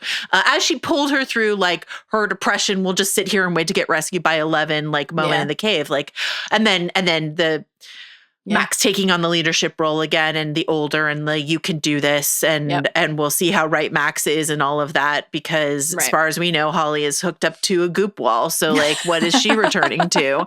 Yeah, that was interesting too. Like, make your way back to the Wheeler house and we'll find you there. And it's like, well, we'll see what that ends up looking like. But yeah, I love what you're saying, because it also makes us think about, like, okay, well, again, so much of the season is oriented around November 6th, the day it started, the day it's going to end. Now, I'll put a pin in this until next pod, but, like, I have some questions about, given the wormhole, the Upside Down is actually like a wormhole reveal about what it means to be frozen in time in 83, and what that... In terms of when it was created. Which tells me that's when it was created, but then I'm like... Yeah, I agree. What about the earlier moments, the gates open? We could talk about that, and, like, how did the notebooks, which are full, like, are they frozen in time? It indicates an awareness of... Anyway, we'll talk about that maybe next pod, but... why did I mention that? I don't even remember. The idea that Henry is like... I picked Will when he was that age originally. And now I'm picking Holly and Derek and all these kids when they're that age. And he sees that, as he told Will, my perfect vessels, they're weak, as like something he can take advantage of and exploit. So for that to be an edge for Holly and her, not just, the physical ability to get through the hole, but maybe the fresh eyes through which she looks at all of this. Tourist, I loved that. I loved the metal detectorist and the tourist. Like, that was a good way too to kind of, I think, connected to what we talked about earlier, like, basically justify the I thought that was like a nimble shoulders. A nimble moment of like, oh, Holly just found this and Max has been here for 20 months and she didn't find it. I thought that was like a really nimble way to explain that. And then on the dimension door front, the payoff of like, I mean, yes, we did see the literal doors for the memory, but here, this felt like the real dimension door payoff of like her portal opens and she can see where her body is. And like, again, very of a piece with what we've seen with other characters this season so far and in general across the show, this idea that like, she didn't suddenly literally become a cleric who was like, but she channeled what was inside of her, and the idea that it was always there, but also Max helped her embrace it, feels very true to the spirit of the show. So I thought that this sequence recovered nicely in that final that final exchange between Holly and Max, which I was very touched by, but some odd mechanics to get us there, no question. Okay, last thing I want to say before we get to our sort of stage show script reader corner, which we can just sort of blow through really quickly, is just to let the Byler fandom, we hear you Mike and Will shippers. I want to check in on this next episode. But if you have thoughts about it, hobbitsanddragons@gmail.com. But that is something we will talk about next time. So now is your spoiler warning. We're about to talk about stuff that happens in Stranger Things, The First Shadow. Once again, a show we think everyone should have access to, but they don't. Continues to mystify, but it will inform some things we saw in this episode. So we want to talk about it. But if you don't want to hear anything about it, you can vamoose, and we will see you for episode 7 a little later. So, okay. Are you still here? Goodbye. You sure? You sure you want to hear this? Okay, here we go. Just cave stuff, right? Okay, so basically, as we continue to grapple with like what's canon, what's not, it's important to remember that this was staged first, I believe, in London's West End before it came to Broadway. And the version that was on the West End is different than the version that showed up on Broadway. So they were refining canon even between the stage show presentations in London and then in New York. Once again, it's not what I would have done with my story, but this is what they decided to do. Okay. But here's a description that I pulled from a Reddit board. So I'm going to quote it directly. If you have seen the stage show and you disagree with me, hobbitsanddragons@gmail.com. So they don't show in the stage show what happened to Henry in the cave. Because this like whole scientist with a case thing, I was like, I don't remember reading about this on the stage show. But his mom claims he was missing for 12 hours that day. The inferred events are that Henry came across the Russian spy hiding in the cave. Is that the scientist? He didn't sound Russian, but I don't know. Became infected by the stolen mind flayer particles, presumably what's in the case. Yeah. Which were extracted from Brenner's father and killed the spy, the scientist, leaving behind the empty container and Henry's spyglass. The closest visual we get is on a wall of television screens that interface with Henry through a brain monitoring device. Henry repressed the memory and Brenner tried to coax it out of him.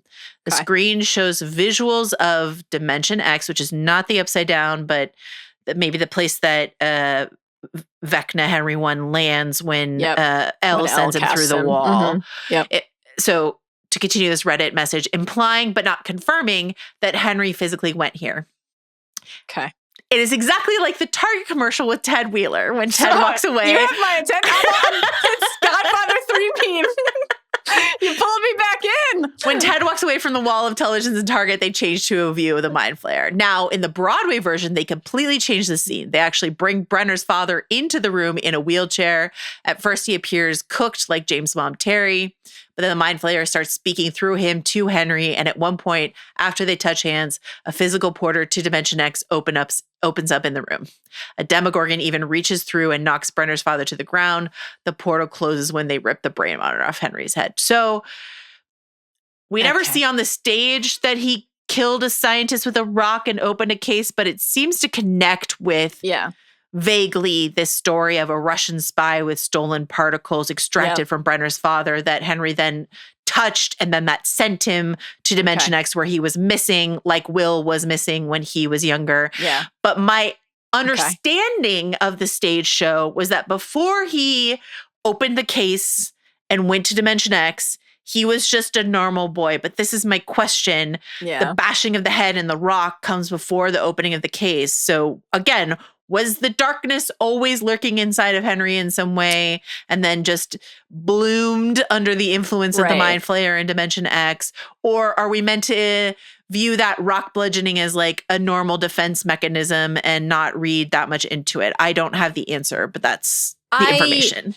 Okay, let me say a thing I like and then let me repeat, not for the first time in season 5 and certainly not for the last time, something I don't like. I kind of like the potential for that super soldier serum comp. You know, good becomes great, bad becomes worse. This is why you were chosen. The what Erskine says to Steve, like the idea that many people could be exposed to those particles, could be under the sway of the Mind Flayer's influence, and that it could go different ways for them because of what is already inside of them that the Mind Flayer is amplifying or preying upon. This feels to me like a potential reason that we are hearing Mike hammer this idea so heavily of what is innate.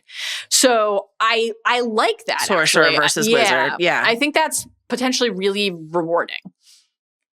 I am more baffled than I have ever been now that I'm a couple episodes deeper into the season by all of this. Not like from a story perspective, but by... we talked about this a lot last time. I don't need to repeat all this. I just do, and to be clear, no shade to like anyone involved in the first shadow, which seems fucking dope. Like, I really hope we get to see it. It seems awesome. I love the idea of an expanded universe. I'm here for that all the time, as you know. I love to get an origin story. I love to expand. I like the idea of doing that in many forms, and the idea of doing it in a play is super interesting. I think that between seasons 4 and 5 of this show, revealing to a very small subset of the audience in a way that many people would never be able to access other than in spoiler sections of podcasts or wiki pages or all Reddit over fucking boards. Instagram. Like Instagram reel spoilers everywhere you scroll. Obviously the product of our algorithms a little bit, but they're everywhere. Oh, on YouTube, I'm not on that. Everywhere. Okay. It's like everywhere. And I'm like, this just, given that it seems that this will be a very, and I don't know, maybe it's still just a couple minutes of actual story, but like, we're in the final few episodes of the final season of this show, and this stuff is yet to be revealed in full. This is, I just think, a mistake, flat out a mistake. So I'm really confounded by this because, like, it does not feel the same to me as, like, it's a source text that anybody could have picked up and consumed. That's not what this is, and I just think this is really weird. And so, like, it doesn't mean it won't be a good in the story. It doesn't mean that, but I just think it has led to this kind of odd like aspect. And we're a little in the bubble with this stuff, admittedly. Like I'm sure there's a large group of people watching Stranger Things who are like, I don't know what the fuck what are you talking about? Like, calm down, you sound crazy. And to you, I say, I feel crazy because this is insane to me. I just think this is really, really weird and a little bit unfortunate. And like to the own goal point, like, is it, again, I feel like a dick because I don't want to say like they shouldn't have been doing this production and people shouldn't have gotten to go see it and enjoy it and the performer shouldn't have gotten to be like employed. That's not how I feel about it. But like the sequencing of this, I just don't understand. Do it after this season as a like, you glimpsed where Henry Creel came from. And now the full story. Don't you want to linger longer in the world of Hawkins and the Upside Down? Ending Stranger Things and being like, you can learn more about Vecna and Brenner and how the Upside Down came to be and the Mind Flayer and all of it would be like so energizing and frankly a little bit of a balm on our aching hearts at the conclusion of this. And now instead it's like, anyway. Rant's over. It's very strange. You know, I agree. I appreciate the people who have written in with information about the stage play. You and I both saw a video of Jamie Campbell Bower showed up and did like a one night performance as like older Henry who shows up at the very end of the play, and he was like very emotional about it. It was very beautiful. Like there's a lot of stuff that's going on with this play that's like very lovely, but Mal and I continue to be baffled by the sort of rollout of this information. Yeah. I will say our listener Yael wrote in who like after listening to us is like, I live in Manhattan, I should go to the show. So like went to go see the show. Nice. And was like reassuring us in the email that we're not missing that much and said this part specifically about the caves. Yael wrote, in the play, Brenner monologues and talks about Henry's disappearance/reappearance is probably the weakest moment of the show for me. In such a visual play, it's an oddly still scene. And since Henry isn't sharing his own memories, it all just feels very flat. On the plus side, Joe, there isn't a crevice in sight. It didn't have the feel of a big revelation moment I thought it would. On top of that, there's so many little discrepancies between the Broadway and East End's production, et cetera, et cetera. Anyway, I thought this was really interesting. Yael also wrote this other part that I thought was really funny in their email. Yael wrote, it makes me question which, if any, is meant to be truly canon.